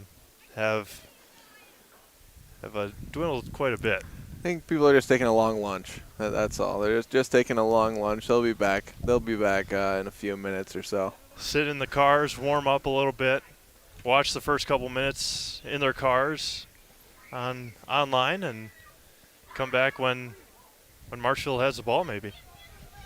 1 minute gone by, second half. 2 running backs flanking the quarterback Manning. Receivers to the near side, back to pass, Tyler Manning. Lofts it up, comes back, what a catch! Scooped it off the ground, a beautiful catch there by Sean Anderson. Marshfield saying no catch, but that was wonderfully done by Sean, and a first down for the Sabercats. Yeah, that was a fantastic catch, just reaching down and plucking that right out of the air before it hit the ground. Looks like he might have some stickum on his hands after that one. Sean, the touchdown for Sheyboygan, and able to, again, we've seen a lot of receivers come back and make adjustments, and that was another fantastic one by a receiver. Sean, the pass was left short, and Anderson was able to come back and track it down. And a false start on the right tackle for the Sabercats, Jimmy Mason, 5 yards back for Sheyboygan. 2 minutes gone by, second half. And that's exactly what you don't want to happen when you get the momentum of a phenomenal catch. Stop that momentum on a penalty. Yeah, we've seen that a lot on both sides here today. getting into the backfield again. Huge tackle for Tyler Adamczyk for the Bandits. Yeah, and that was a fantastic job. It looks like he just shot a gap there and able to get about 4 or 5 yards behind the line of scrimmage to make that play. Second down and a long ways to go now for Sheyboygan, as a couple of personnel changes for the Sabercats with 12:12 to go. Ernest Williams trying to warm up here on the sidelines, along with Austin Levin and the wide receiver crew for Sheyboygan County. Timeout called by Sheyboygan. We'll do the same. 3 minutes gone by in the second half. 14-6, Marshfield on top. I really got to understand what what a nurse is. Do they focus on you? You know, do they make sure that you're comfortable? And, you know, that's what Shey has. It's the connection that he has, you know, my best interest in mind, always. Why wait another day?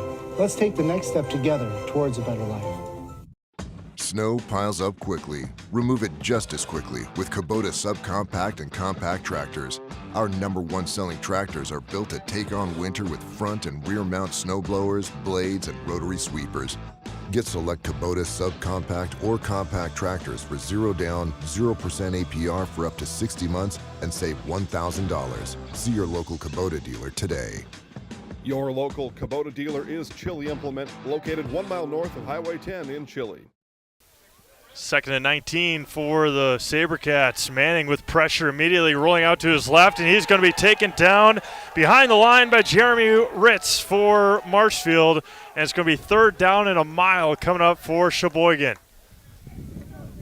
Yeah, and it's just about impossible to convert a 3rd and 20, 25, whatever we got here. That's great job by this Bandits defense getting penetration into the Sheyboygan backfield and causing some disruptions. Again, with all the receivers they had out on routes and only the line to protect and nobody back there really to help Tyler Manning, it was just a matter of time really for the pass rush for Marshfield to get back there, and 3rd down and 29 coming up for the Sabercats. 2 receivers far side, 2 near side. Manning with running back to his left is Hartle. Tyler Manning, shotgun. Again, pressure on immediately, and he's going to be taken down again, well beyond the line of scrimmage. 34 on the sack, Austin Steins. And it's going to be 4th down at about 36 or so, maybe 40. We'll see what the final tally is when they put it up on the scoreboard. But a promising drive again. Starting, they had that beautiful catch by Anderson and then a penalty, and then just kept on marching back with 10:51 to go in the 3rd quarter.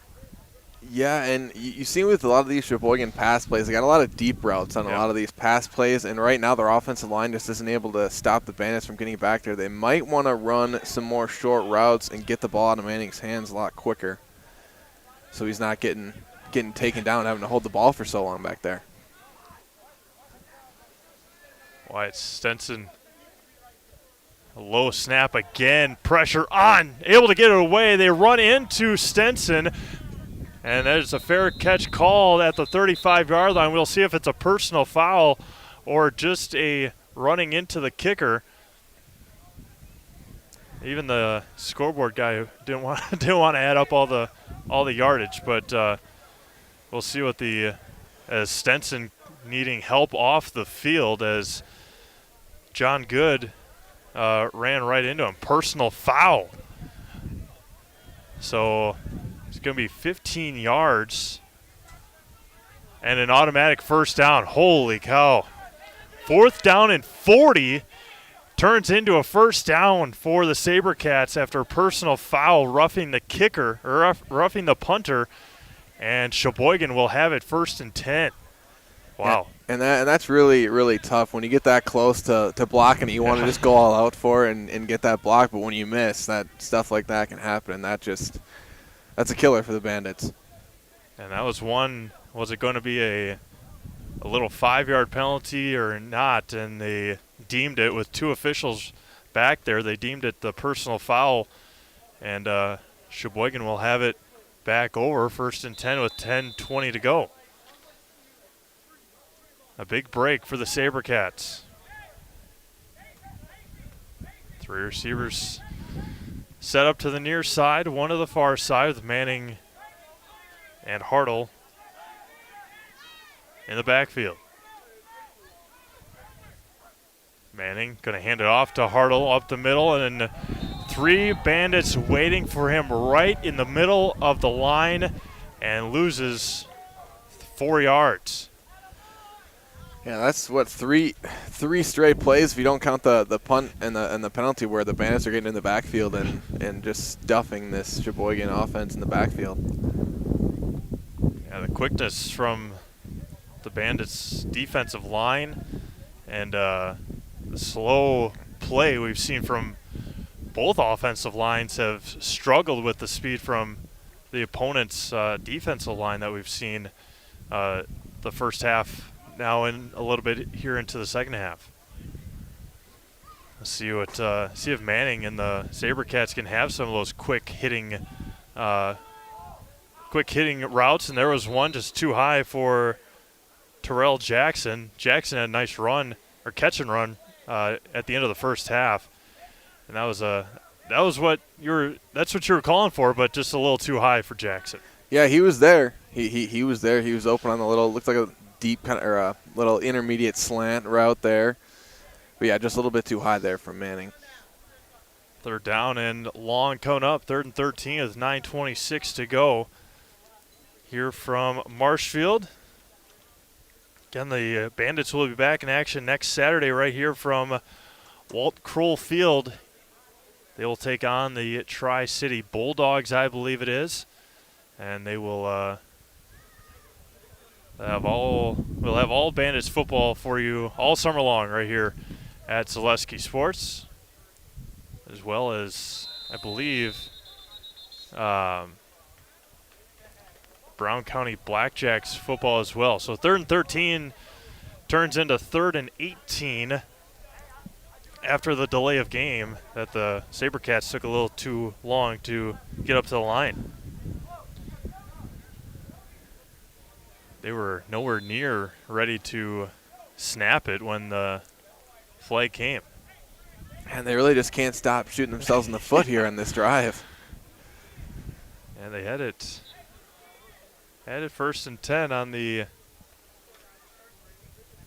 had it 1st and 10 after the personal foul on the roughing the punter, and then a run that went -3 yards, and it's been all backwards in this second half so far for the Sabercats, besides one nice play from Sean Anderson. And Manning will just throw it out of bounds.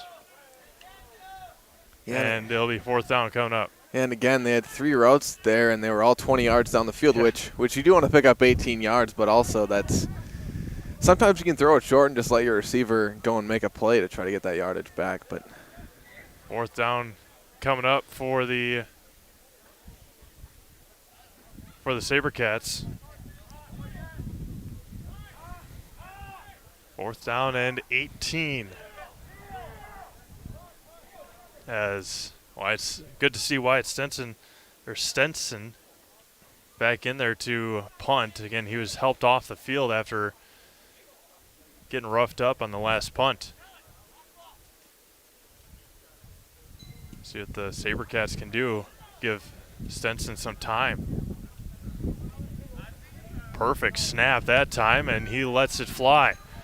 Ott will take it running up at the 32-yard line, try to get the corner like he did last time. A lot of green in front of him again, and he will be tracked down from behind, ripped out of bounds near the 25-yard line, but another nice return from Neil Ott and good field position again for the Bandits.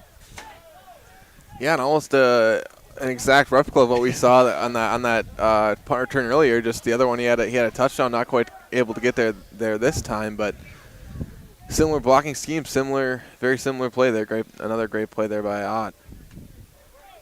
1st and 10 coming up for the Bandits. First drive here of the second half for Marshfield with 8:46 to go. Nearly halfway through this third quarter. Last look, Brewers are up 4-2 on the Cubbies. That'd be a nice comeback win after being slaughtered yesterday, 15-2. 17 games in a row. 17 games in 17 days for the Brewers started yesterday. A couple of big series coming up for the Crew. Williams under center. Saw him warming up. Hands it off to Featherston. Tries to get to the outside. He does. Tries to spin away. Going to be taken down by Deshaun Weber for the Sabercats. Second down and 8 or 9 coming up. He ran a lot. He ran pretty far for just a gain of, I gained 2 on the play. 2nd and 8 coming up.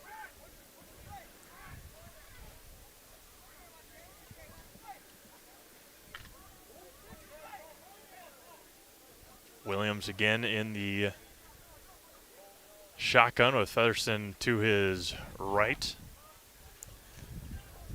Another thing to note is, looks like number 2 Anton Dorsey's out on the field here. We were talking to him earlier. He was up here with us. He wasn't suited up there in the first half, but looks like he got suited up for the second half, and he's out there at receiver. Williams, a lot of green in front of him. Nowhere but green for Williams. He will walk into the end zone. 23 yards for Ernest Williams, and it is 20-6. Bandits on top. Yeah, we'll say it again. That's just so tough to defend as a defense. When you got the receivers out on their routes like that, quarterback looks like he's going to throw the ball. You expect quarterback to throw the ball, and he just tucks and runs. That's so hard to just adjust to on the fly as a defense. 23-yard scamper for Ernest Williams. All smiles on the Bandits sidelines right now, as the extra point will be attempted here for Marshfield. See Zach House making his way to the defensive side, see if they can get some pressure on Gabriel Rodriguez. Austin Levine into hold. Snap good, hold good, and the kick is short and wide left. 7:45 to go here in quarter number 3. It is the Bandits 20 and the Sabercats 6. Back to Columbus after this. Need incentive to get started at Mid-State Technical College? 1, 2, 3 for free can save up to $900 on tuition. Start this summer if you'd like. No catches, no application fee or essays to write. 1, 2, 3 for free at Mid-State. Get started at mstc.edu. When you get moving again, be safe and ready to go. Use your stimulus or tax return to save up to $150 on a select set of 4 Goodyear tires at Sherrill Tire and Service Center. Get your car done right. Grassland Dairy Products is your match for an exciting new career today. Go to grassland.com to see the opportunities waiting for you. Browse through careers like CDL truck driver, shipping and receiving, line tech, quality assurance, forklift maintenance tech, inventory associates, and more. Great compensation, weekly pay, and zero premium company paid health, dental, and life. Apply now at grassland.com or in person at Grassland Dairy Products, Fairground Avenue, just south of Greenwood.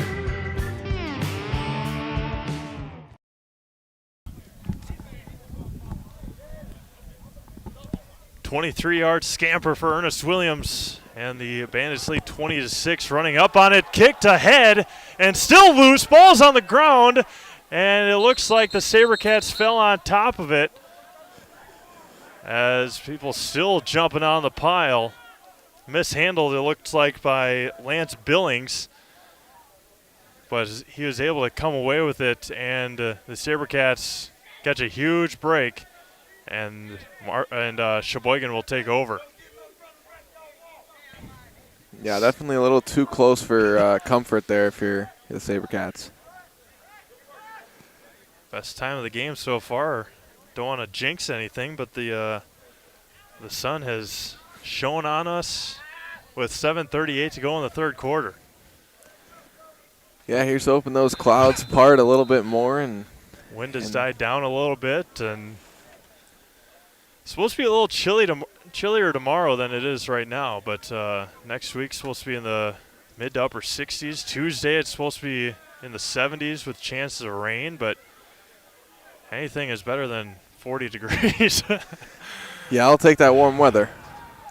Tries to bounce to the outside. New quarterback. We'll say his name in just a moment. Brady Hansen into the game for the first time. And at quarterback, number 3 for the Sabercats. Looks like 19. Marquise McDowell maybe on that last carry. Gained a yard. 2nd and 9 coming up with 7:10 to go. And it looks like Larry Moore cramping up a little bit here on the sidelines for the Bandits. You have to wonder with that quarterback change, maybe Hansen, we haven't quite seen it yet. Maybe he's a little bit more of an athlete. Maybe they want to get a guy in there that can run around a little bit more, especially with the way the offensive line has been struggling to block so far for Sheyboygan. Hansen, 2-step drop, throws it up there. He got hit as he threw. The flag comes in, and we'll see if it was a penalty on Sheyboygan or if it was a shot to the head, and it's a hold on the Sabercats. Pressure again immediately as Hansen was trying to loft it up there to the wide receiver. Yeah, the Bandits got in there right away. I mean, as soon as Hansen touched the ball, he threw it, and he still got hit. That was some quick pressure. They are going to mark it back. Going to be second and about 19. 10-yard penalty on the hold with 6:45 to go.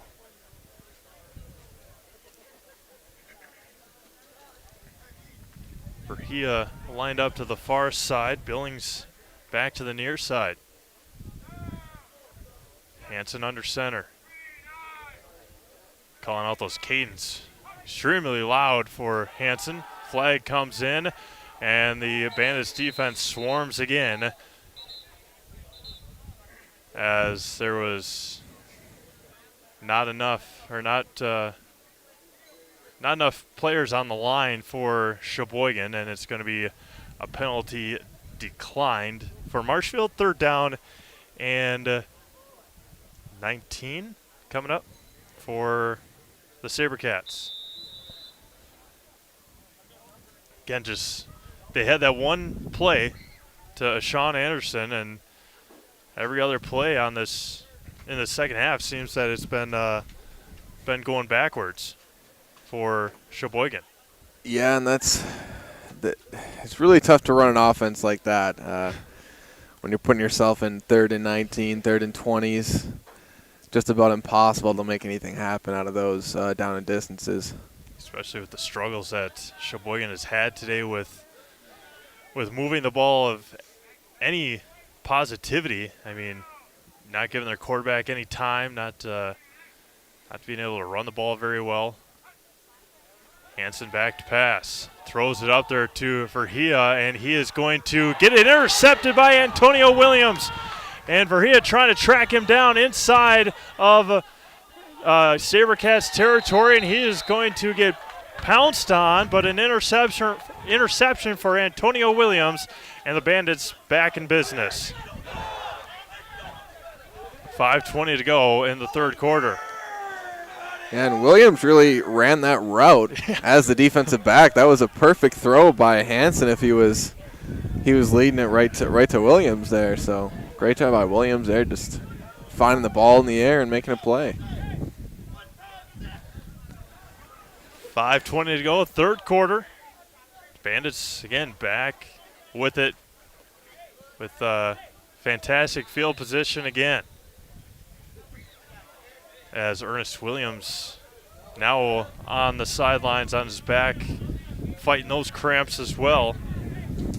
As Levine is in at quarterback for the Bandits. And I think we may have commented on the sun a little too early. A little too early. Big dark cloud. Levine back to pass. One-step drop out to his right. Has a receiver. He's going to get chopped down there. Ball's on the ground, but the ground caused the fumble as Luke Holloway makes the catch and gets upended. Pitch and catch from Levine to Holloway with 5:09 to go. Get Marshfield back in action next week. Week 1 of the NLFL throughout the Midwest next week, May 1st. Go to NLFL on or Northern Lights Football League on Facebook. They have their schedule posted at the top of their page. Got it pinned up there so you can check it all out. Levine's going to keep it himself. Far side, going to get taken down there by a big 79 Zach House on another tackle. Yeah, and if you head to the Bandits website, you can also get a nice experience. The Ghost Rider theme song on the website as well. Nice little creative touch there. Yeah, I went there today, and it's a pretty nice website. Easy to follow, and put some music on there to keep it a little more enjoyable as well. Helps out. Sets the tone for this for this Bandits team.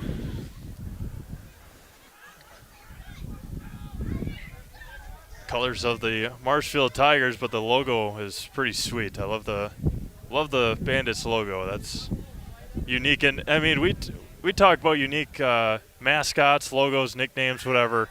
All around. A screen pass to Neil Ott to the near side. Tries to get a block. He does. He's going to be upended and stood up and driven back. But goes as well, again, to the minor league baseball and semi-pro baseball. Just very, very unique names. And people to come up with names like even some of the college teams. I think, what is it, the University of California in Santa Barbara, they're like the banana slugs or something. It's just very unique, interesting names when you have to come up with so many different nicknames for sports. Yeah, a lot of creative stuff for sure. I mean, even one that comes to mind is the North Carolina Tar Heels is an interesting one. You know, it's a creative one. Levine under center. Pitches out to Ott, and he's going to be tripped up. A nice job defensively there by number 20, Deshaun Wilson. I haven't called Deshaun's name in quite a while, but he's made some plays here this afternoon. 2nd and 12 coming up for the Bandits in a relatively quick, smooth moving quarter here with 2:40 to go. Marshfield running the ball a little bit more as well. They start the clock after penalties mostly, and that's helped out quite a bit with the clock moving the way it is here in the third quarter.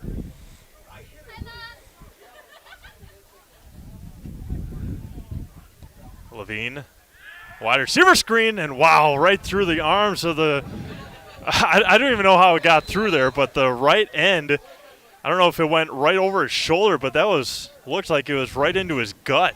Yeah, that was dangerous. I think it just snuck right by the left shoulder of the defensive end there, just barely.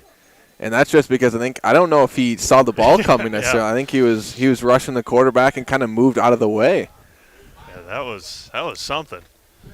There's a 3rd down and 8 coming up now for the Bandits. And haven't seen Ernest Williams. He's been massaging his leg on the sideline, trying to get that cramp out. He's going to pitch it out to Albrecht, try and get that corner, and he is going to get swarmed under. Big tackle by Steve Strong along that far sideline. 4th down coming up for Marshfield. Yeah, and I think since this is the preseason, we might not see Ernest Williams rest of the night, just to be safe and maybe just get some more of the other guys in there, get some reps for this team as well. Absolutely, and I mean, you never know. This could happen during the regular season. Give Austin Levine time here today to get his feet wet and get into a game here this afternoon to get him ready for the season. Yeah, without a doubt, you never know what can happen with injuries, especially in a sport like football. So, next guy out mentality is always good to have. And you guys, two of you guys here know that far too well, as Sherns is going to make that one. Receiving on the fourth down, picking up enough for a first down coming up for the Bandits. Yeah, I don't know if you're referring to the Cowboys situation there. I am. We were talking about it quite a bit during the pregame as the third quarter comes to an end here from Marshfield. Third quarter in the books. Marshfield increased their lead. They put up one touchdown on the board. Get ready for quarter number 4 here from Wald Kroll Field in Marshfield. It is the Bandits 20 and the Sabercats 6. Back to Marshfield after this. Hewitt's Meat has been producing the highest quality meat in the area since 1939. From chicken to pork, beef to seafood, here you'll find only the best. Try our award-winning summer sausage and snack sticks, made from only the highest quality cuts, no fillers. And good luck choosing between our 34 flavors of brats. Stop by for lunch and grab a made-to-order sub, burger, or salad. And don't forget all the canned goods, salsas, pickles, pizzas, and more. All locally sourced. Hewitt's Meat in Marshfield and Tomahawk. Hey, it's Dean Blandino, and I'm here to tell you that Zaleski Sports is Wisconsin's hometown high school sports network. Get Wisconsin sports updates every day with Zaleski Sports. That's where I get my Wisconsin sports updates. And listen, while we're here, all right, I'll admit it. Dez caught it, but the Packers won. The end.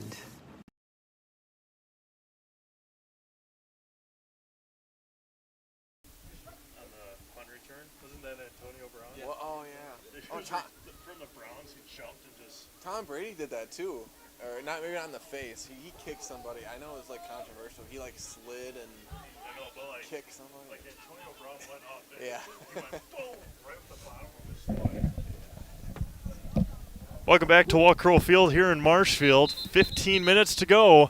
It's the Bandits 20 and the Sabercats 6. As the Bandits again marching, they had a fourth down and gained 5 on the play. Were able to convert, and it's going to be first and 10 from the 12-yard line for Marshfield. Again, a quick moving third quarter. A couple of runs here and there.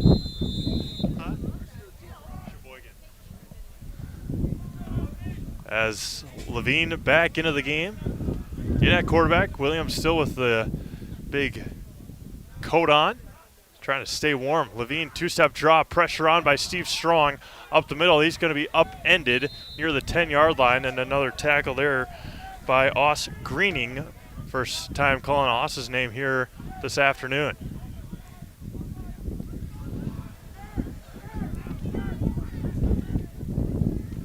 Again, Marshfield back in action next week.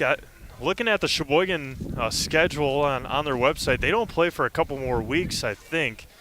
May 22nd sounds about right. They have a couple of games in Chicago, in the Chicago area.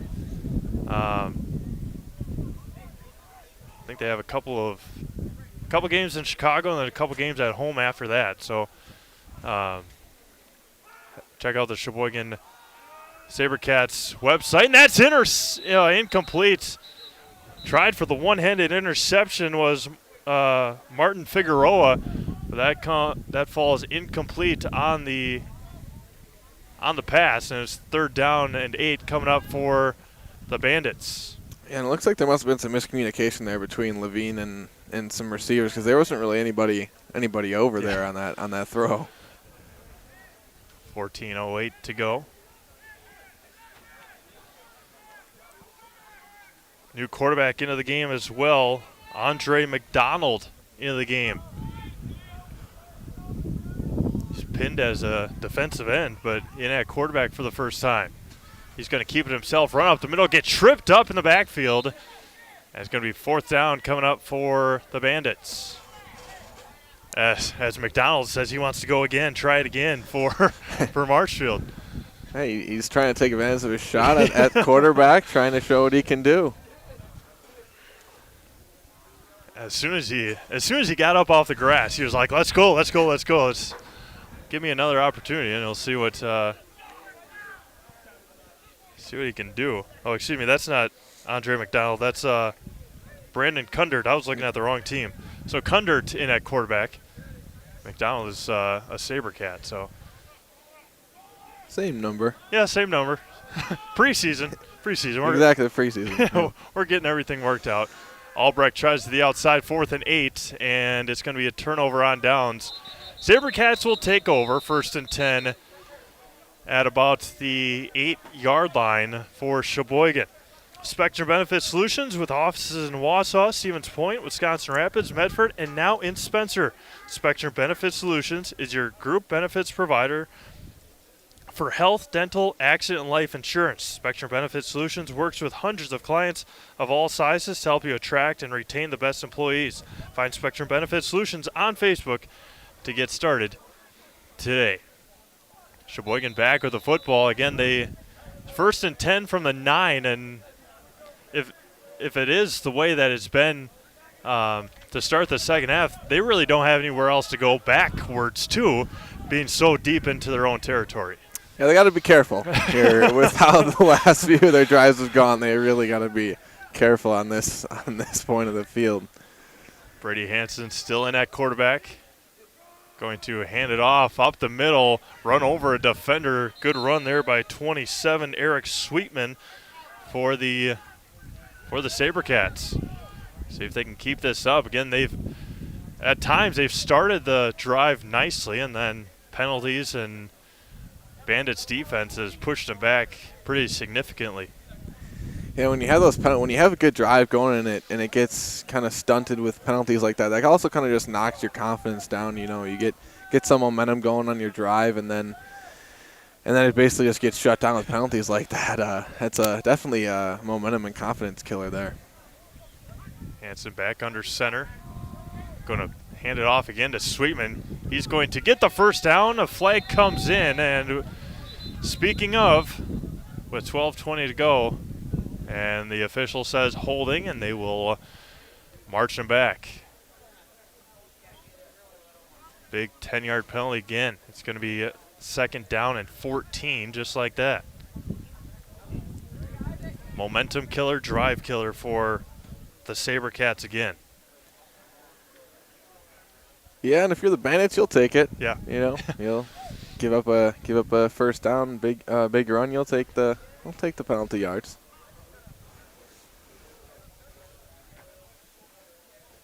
$12:20 remaining. Back all the way to the 6-yard line, I believe. 7. 2nd down and 13 now coming up for 2nd and 13 coming for the Sabercats. As clock runs here in quarter number 4 from Marshfield. Game just over 2 hours and 15 minutes old. Started at 3 o'clock this afternoon. That's when all Marshfield Bandits football games will start. Pass was forward and incomplete to Billings. All teams, all games are starting at different times. So, again, check out your favorite team. Marshfield starting all home games at 3 o'clock. And their first game is next Saturday against the Tri-City Bulldogs right here from Walt Kroll Field in Marshfield. I know there's some that start at 1, 3. I think the times 1, 3, and 5 maybe are the scheduled times around the league this summer. Hansen, play action pass near side, and dropped by Billings. 4th and long coming up for Sheyboygan, and they're going to try and punt out of their own end zone, which they've struggled to do much of this game here today. Yeah, I think they just want to get out of this drive without being tackled in their own end zone or giving up a touchdown on the punt here. I think they just like to see a nice snap and get the kick away. Yeah, nice one on the last one to Stenson, but Neil Ott again with when Neil's got an opportunity to have the momentum and run forward like he has on his touchdown run and on the last punt return. He's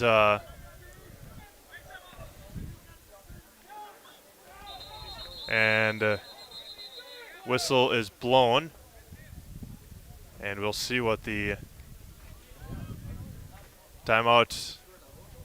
Marshfield.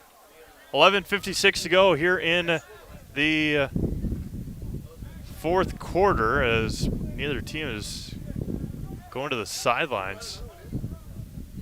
So we'll keep it here. Under 12 minutes to go. Special teams, we saw even last week in Kenosha, is a spot where needs working no matter what level you're at, no matter what time of the year you're at. Special teams is always a place on the team to get all the kinks worked out anytime during the year.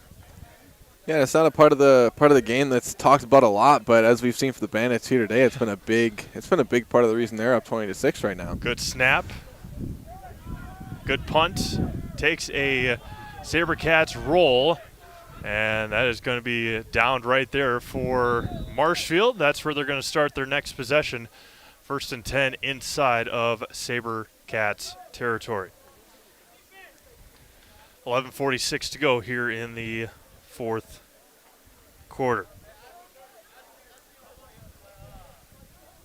So Marshfield football next week.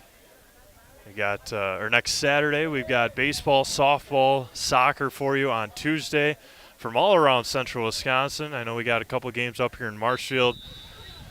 I'll be at Whitterfield in Wisconsin Rapids for Assumption baseball. We'll have Spash soccer on Tuesday as well. They fell to Appleton North today, but they tied atop the conference.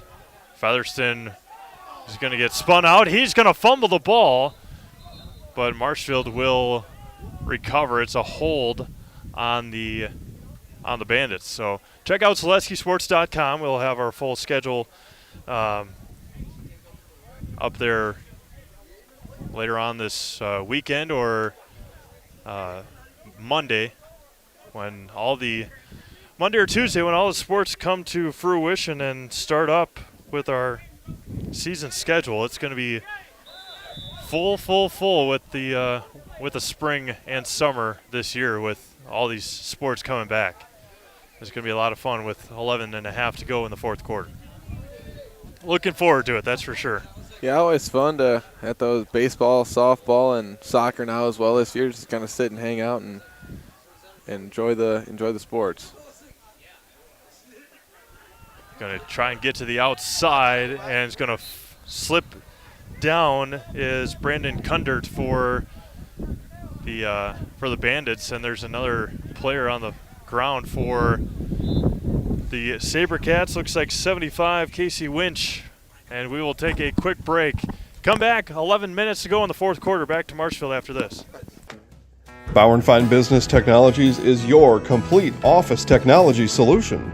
For 60 years, Bauer & Fine Business Technologies has been serving school districts, municipalities, counties, religious organizations, and businesses in Wisconsin and beyond. Visit b-bt.com and let Bauer & Fine Business Technologies be your complete office technology solution. That's b-bt.com.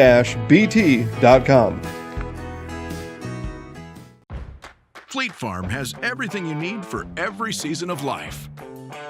From tending the vegetable garden season to planting 100 acres of crops season. Fleet Farm is your one-stop shop.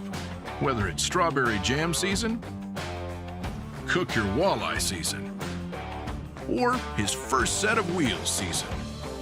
Fleet Farm is built for every season. Fleet Farm, built for real life.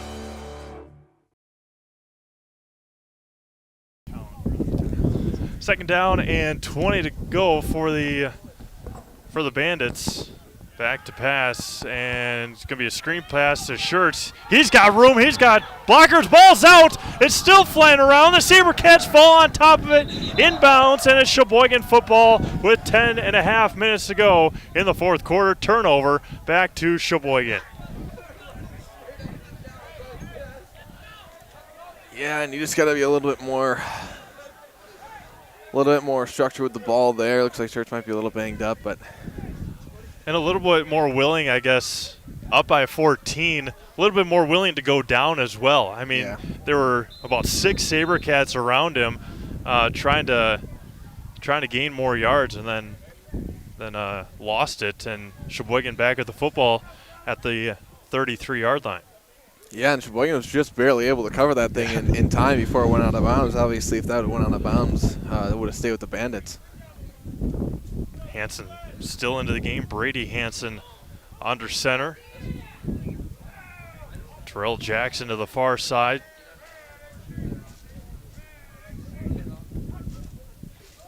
Going to hand it up the middle. Nearly lost it again. That was a tough handoff between Hansen and we got over 30. Mitch Vervaldi for the Sabercats. Again, just missed timing on some of these plays for Sheyboygan here this afternoon. Yeah, the initial penetration from the defensive line today has really been unbelievable. Yeah.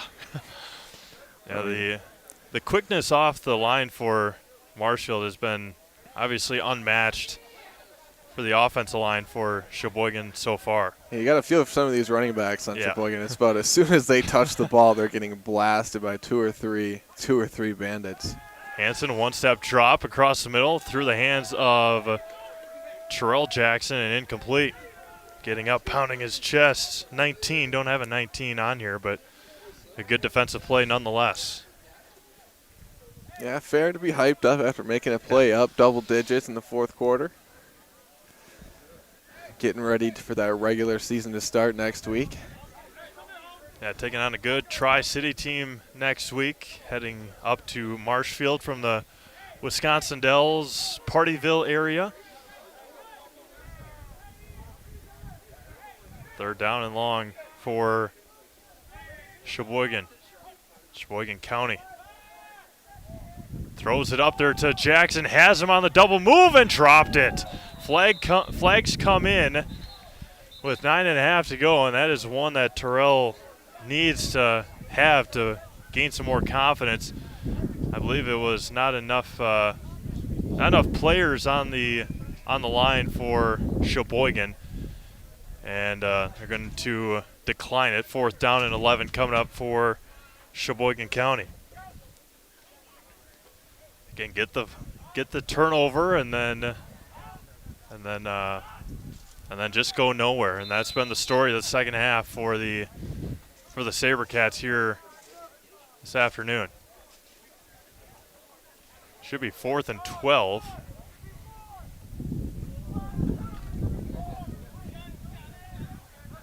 And again, they declined the penalty. Should be 4th down, and there it is. And a timeout taken by Sheyboygan. That should be a timeout needing to be taken by, or an official timeout, because the down marker guy didn't have it. So the Sheyboygan sidelines didn't know that a punt was going to be needed. So timeout taken nonetheless, with 9.5 minutes to go here in the fourth quarter. Awards and Wars, your one-stop location for awards, plaques, trophies, embroidery, screen printing, and promotional products. Awards and Wars also the proud sponsor of the Zaleski Sports Athlete of the Month. Visit Awards and More on Facebook to begin your next trophy order today. Always give a big shout out to Van over at Awards and More for helping us out with all of our trophies and Athlete of the Month plaques. Always does a great job over in Wisconsin Rapids with everything. If you ever have an opportunity to go into the store that he has, it is pretty outstanding what kind of stuff that he has for sale, and the kind of cool stuff that he has laying around there as well. So if you're ever over by the old high school or over by the high school near the old YMCA in Wisconsin Rapids, head out to Awards and More. Back to pass. Hansen throws it up there, hits as he throws, and it's batted up in the air and incomplete. And a turnover on downs back to the Bandits. Again, that goes to what you were saying earlier, Cale, is that except for maybe one or two pass plays we've seen today, all of their routes are just go routes. Just go and see if you can beat the defenders. And obviously, with a 20-6 deficit and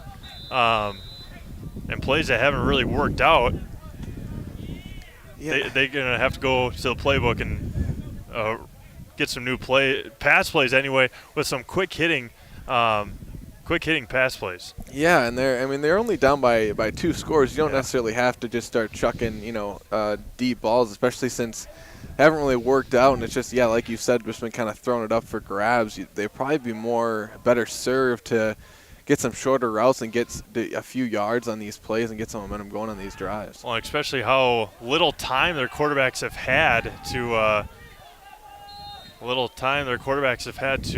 really throw it and find it, with all the pressure put on their quarterbacks, as Kundert gets taken down for a sack, loss of a couple with 9 minutes to go in the fourth quarter. Yeah, another thing with that, as a receiver, you get a little frustrated having to run 50 yards down the field every single pass play and have it be incomplete. So that definitely gets frustrating as a receiver. But yeah, I would like to see if from Sheyboygan a little bit more short passes to get their offense going a little bit with how their pass games look thus far. 2nd and 12. Fourth quarter, 8:35 to go. Again, appreciate everyone tuning in this afternoon. We'll have Marshfield Bandits football all summer for you right here at Zaleski Sports, as well as a couple of other teams as well. So stay tuned to ZaleskiSports.com and Zaleski Sports on Facebook, and Zaleski Sports Wisconsin on Facebook as well. Pressure immediately. Kundert steps up, and he will look for a block, get pushed out of bounds. Clock continues to run, and it's going to be 3rd down and now a little more manageable for the Bandits. And that was a bit of an odd drop back there from Kundert. He took a little stutter step forward as soon as he got the ball, and then took his drop back. That was a little unorthodox there.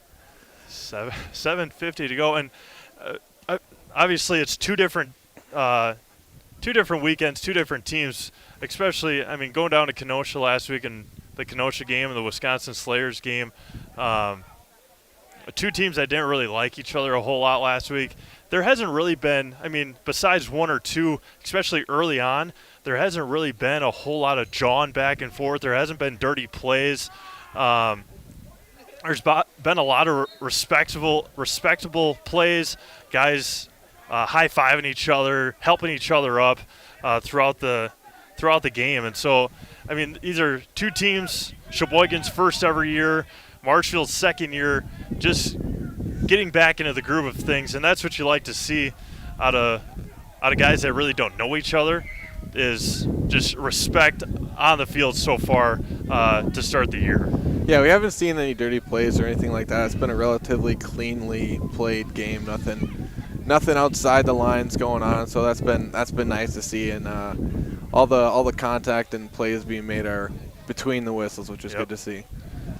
Yeah, between the whistles, very clean, and just hats off to Marshfield and Sheyboygan here this afternoon. Kundert rolling out to his left, looking for a block, gets a block, stiff arms Wilson, and clock continues to run. Turnover on downs, and back to the Sabercats it goes. As Cale was saying, though, that touchdown that Ernest Williams had, that 23-yard touchdown in the second half, obviously Sheyboygan hasn't really been able to move the ball very well, but you're still only down, clock not your friend now with 6:20 to go, but you're only down by two scores for a lot of the second half, and just have been unable to do much of anything. Yeah, and if it were me calling plays, down 2 scores in the second half, and how poorly their offensive line has played, or at least how well the Bandits have been able to get into the backfield so quickly. If I'm passing the ball, I would look for some slant routes, some drag routes, maybe my running back out of the backfield is just to get your offense some momentum, just some kind of groove in production. Handed up to the fullback, and he is going to be met immediately again. Alex Vera on the carry and didn't gain a yard, didn't lose a yard, with 6 minutes left here in the fourth quarter. But it's also very tough when your running backs get hit 3 yards in the backfield, which give credit to again, as we've been saying, to the Bandits defensive line for that. And I mean, you've said it a couple times here this afternoon. As soon as the ball is handed off, I mean, at times surprising that the Bandits haven't been able to tackle the quarterback before the handoffs. They get in the backfield so quickly. Yeah, also a little surprised we haven't seen more fumbles at the point of attack there too, because they're just getting back there so quickly. There's another one. A sack or a snap that was mishandled, and then a sack well beyond the line of scrimmage as Alejandro Rodriguez and Michael Yutzi into the backfield against this Sabercats defense. 5:10 to go in the fourth quarter, as Brady Hansen struggling as much as Tyler Manning had in the second half. Again, one bright spot for the Sabercats. Defensively have been pretty decent. Both defensive lines have played outstanding here this afternoon.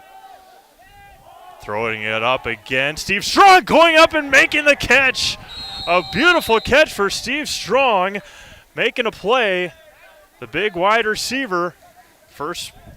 Second productive play they've had, positive play they've had in the second half. Yeah, and that's a great play by Strong there. Like we've talked about earlier, these receivers adjusting to these balls. He made sure to cut in front of the corner that was there and kind of body him up and box him out like you'd see in basketball. So a great play by Strong there. Strong lined up to the far side with Terrell Jackson.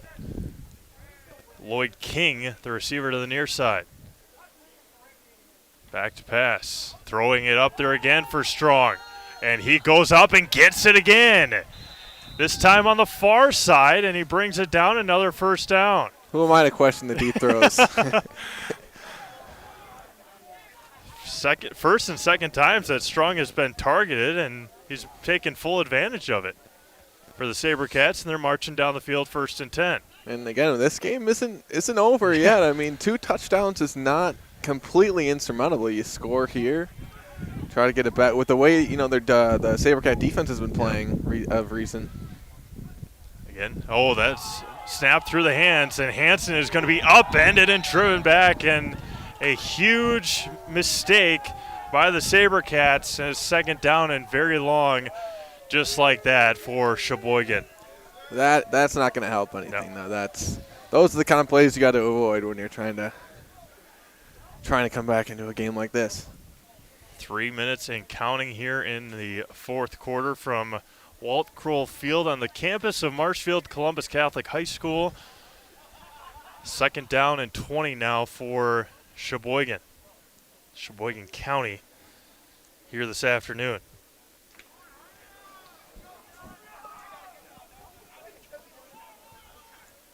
And the sideline telling them to hurry up. They took over 30 seconds, it seemed like, between snaps. Blitz is on.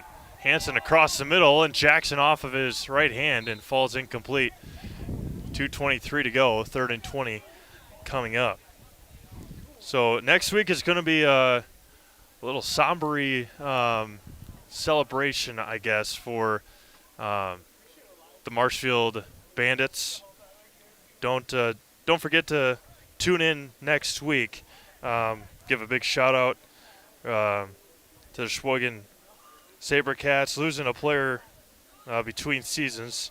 They have number 56 on that far side. Pernow didn't get a first name, but sad tragedy for both of these teams. during the off season. Pernow losing his life as Steve Strong makes the catch inside the 10-yard line. A great pitch and catch with 2:10 to go in the fourth quarter. Once Marshfield gets back on offense, we'll talk about the player that they lost this off season in tragedy. But first and goal coming up with 2:03 to go. Mr. Pernow, they're told before the game that Mr. Pernow lost his life during the season. As the 2-minute warning here from Marshfield. 2 minutes left, fourth quarter. We'll be back with the final 2 minutes from Marshfield after this.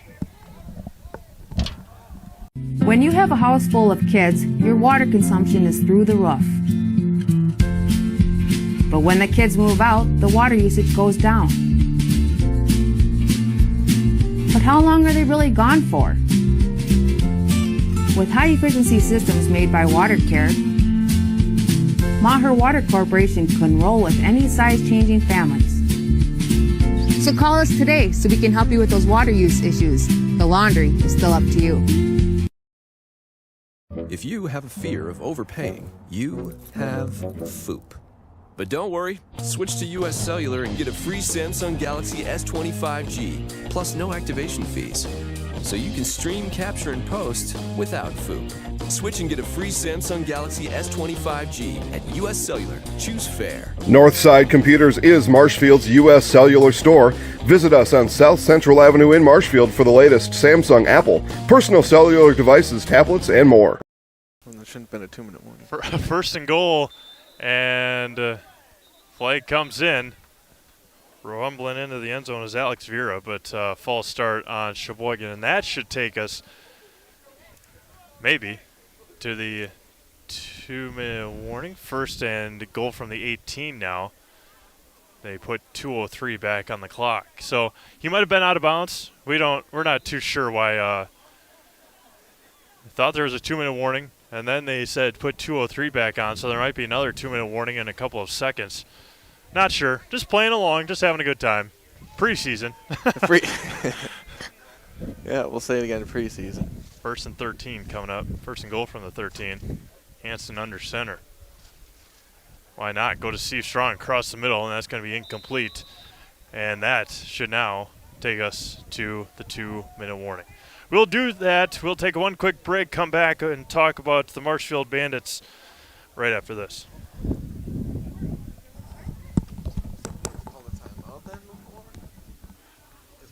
I really got to understand what a nurse is.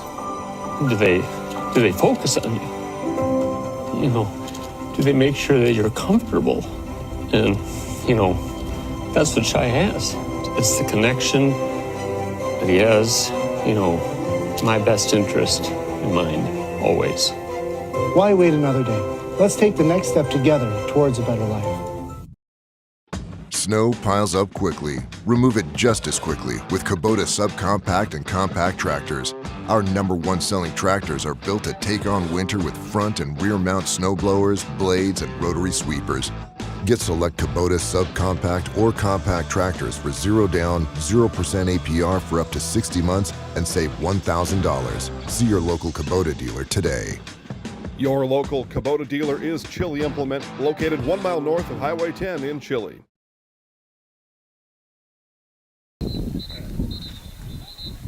As the whistle blows and Marshfield takes a timeout right out of the 2-minute warning. That's exactly what you don't want to happen coming out of a long timeout. But with that, we will keep it here. And again, next week will be a special day here in Marshfield as they honor and celebrate the former player from last year, number 15, Jesse Buchanan.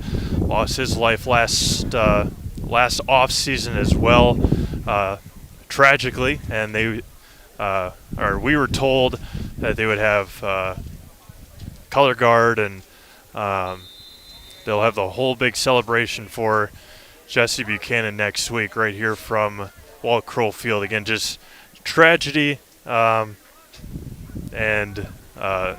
With both these teams during the offseason. Steve Strong throws it in the end zone, falls incomplete. But at times, obviously, football is such a family game. You feel like you're and I haven't played football since my junior year of high school, but you get to know these guys so well on your team, and losing one of them is obviously never easy. And for both these teams to have lost somebody during the offseason is just absolutely heartbreaking. And good to see them here and being able to play for those guys this summer and throughout the summer. And hopefully they can get some joy in playing this summer for those guys and get some big wins for them as well. 3rd down and goal from the 13. Hansen looking for Strong in the end zone, throws it up there, and he makes the catch. Touchdown, Steve Strong, as he did the whole drive, just making some incredibly acrobatic catches and able to, again, we talked about it the whole game, adjust to the ball, and Strong was able to do so for the 13-yard touchdown pass. He had every yard on that drive. He had to have had 70 or 80 yards receiving on that drive alone. It makes you wonder why they weren't tossing it his direction more this game. Yeah, that's something they will take into their upcoming games. Steve Strong, not just a defensive back as he is listed on their roster, but might be their wide receiver number 1 coming into the next couple of looks like it. Next couple of games. Preseason, yeah, getting everything worked out. Yeah. Still a minute and 48 seconds left. 2-point conversion, huge right now for Sheyboygan. 20-12. Hansen under center. Going to roll out to his right, still looking. Hansen, line drive, pass, and bobbles it out of his hands, hauls it in. 2-point conversion is good. 1:48 to go. Marshfield 20, Sheyboygan 14. Back to Marshfield right after this. Snow piles up quickly. Remove it just as quickly with Kubota subcompact and compact tractors. Our #1 selling tractors are built to take on winter with front and rear mount snow blowers, blades, and rotary sweepers. Get select Kubota subcompact or compact tractors for 0 down, 0% APR for up to 60 months and save $1,000. See your local Kubota dealer today. Your local Kubota dealer is Chili Implement, located 1 mile north of Highway 10 in Chili. Need incentive to get started at Mid-State Technical College? 1, 2, 3 for free can save up to $900 on tuition. Start this summer if you'd like. No catches, no application fee or essays to write. 1, 2, 3 for free at Mid-State. Get started at mstc.edu.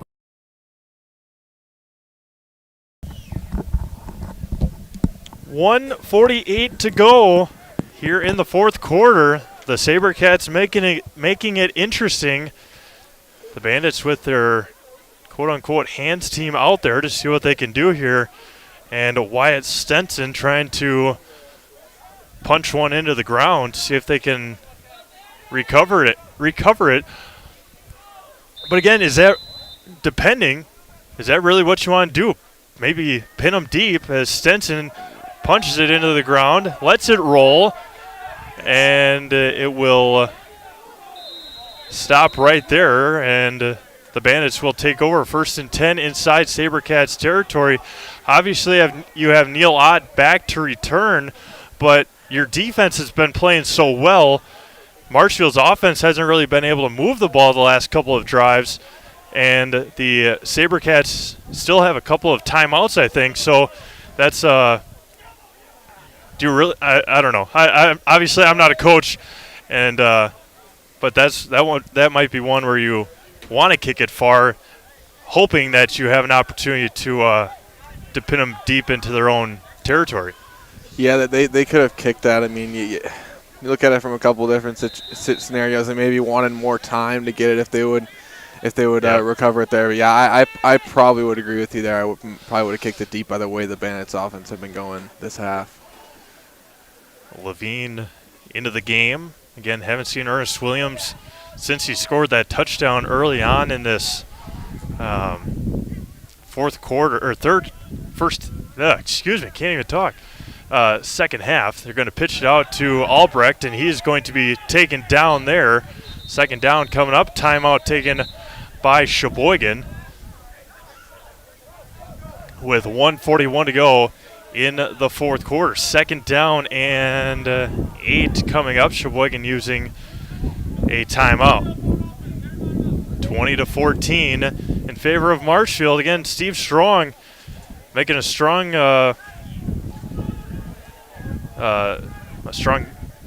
even think of it, strong push to maybe become the Sabercats' #1 receiver for the season after what he did last drive. Looks to be clearly the most talented receiver, or at least just the plays that he made he made 4 Moss-type catches of just going up, high-pointing the ball and getting the ball there. So, yeah, he should be getting some more time at that receiver spot. He made the 4 catches going down the field, and then he made an incredible one to convert the 2-point conversion as well, one that bobbled out of his hands, and then able to corral it to secure the 2-point conversion. So we'll see. We'll keep our eye on the Sabercats this year and see what might come of their 2021 season here this summer. Yeah, one thing with those 2-point conversions, so far this game, those 2-point conversions have been converted every time in this game, but no one has hit that long extra point yet. Yep. Which might.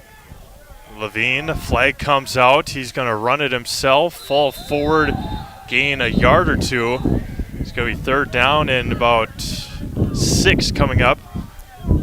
And the flag comes on, or offsides on Sheyboygan. That's a big penalty on the Sabercats. Yeah, that's tough because you can't afford to give up many more first downs. You only have so many timeouts, so that's a big penalty there. So they're going to march it up 5 yards. It's going to be second and about 2 coming up for the Bandits with 90 seconds and counting. 90 seconds and counting here in the game. Again, don't forget to stick around for our Nationville Dairy post-game show. We will wrap this one up here from Marshfield as the Bandits will get ready to take on the Tri-City Bulldogs next week. I don't know if Sheyboygan might not have any timeouts left. I don't know. Not really. Haven't been keeping track, but run up the middle. Neil Ott gets stymied and ripped down. Wilson with another big tackle. And it's going to be third down with 55 seconds left. And Neil Ott is crawling off the field. And they have not stopped the... Oh, now he gets up. Sideline was telling him to get up because if there's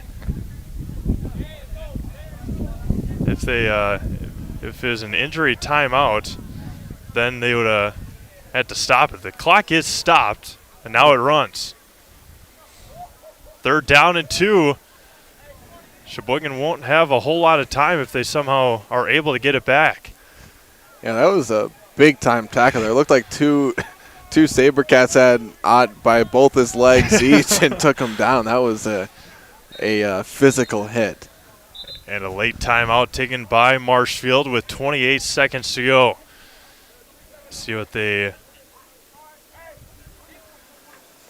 bring the Bandits over, and we will get hugs all around as they I think somebody said victory formation. So 28 seconds to go. Marshfield, again, preseason game #1. They're one and only this year. They took a couple of big touchdown plays this afternoon, and again, they didn't play a complete game, but they made the plays when they needed to make the plays. Defense has been outstanding. Their defensive line, the defensive backs made a couple of big plays in this preseason win. Yeah, I think really the biggest difference for the Bandits today was their return game. Yeah.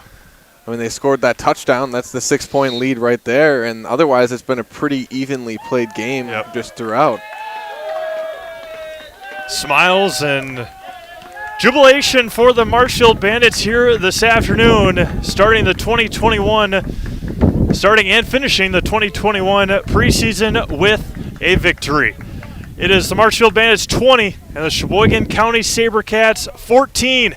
We'll come back to Columbus Catholic High School for our Nacerville Dairy postgame show right after this.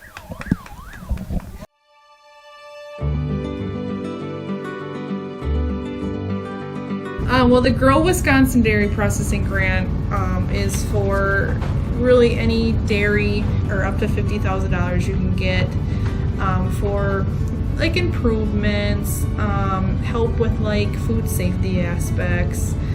It's actually you have to pay part of the service that you're getting, so you have to pay 20% of it. So we were actually granted $6,150. And so that's the 80%. So our project is at a little over $7,000. So that's showing them that we're doing something with their milk.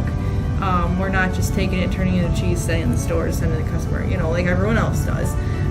Anything that we do in the plant with food safety is great for everyone. It's not just great for us. It's telling the customer that we make a good product. It's telling the farmer, our patrons, that we're doing good with their milk. And so that should really go to heart. That you're going to get a safe product coming out of here. It's cool to see that all the Hymans they really like to see their name out in the community, but especially for anything with children's groups. They sponsor a bike raffle every year, and they actually go and give it to the kid in the schools. I know that's a huge thing every year, but yeah, it's really cool to see their name out there. Seeing them a sponsor, we all got kids, we all were kids, so most likely something came out of here that we've done. We originally started out with making cheddar, and now we make cheddar, Colby, Monterey, Farmers Cheese, Pizza Cheese, Quesa Blanca, Quesa de Friar, Seco, Parma, Romano, Asiago, Fontina, Feta Caseri, Caflateri, Cafla Graviera, as well as making some Gouda Edam and a little bit of Munster on occasion.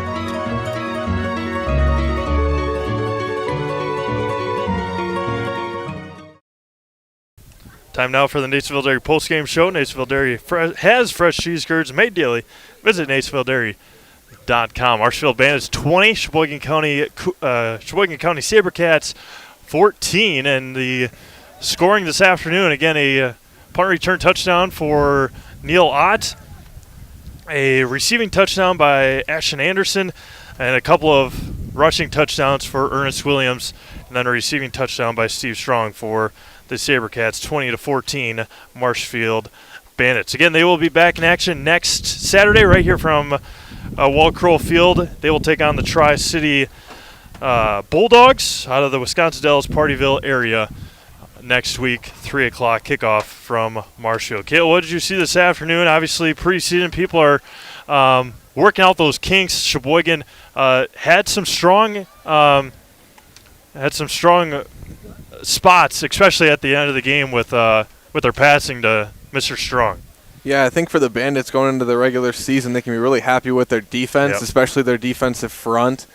Just with how they were getting into the backfield, I think they can be really happy with that. And something they can work on in practice this week and looking into the regular season is just having a more efficient offense well-rounded, especially in the run game. If they can get their run game going and maybe not relying so heavily on Williams to make those plays in the pass game with his legs, with his arm.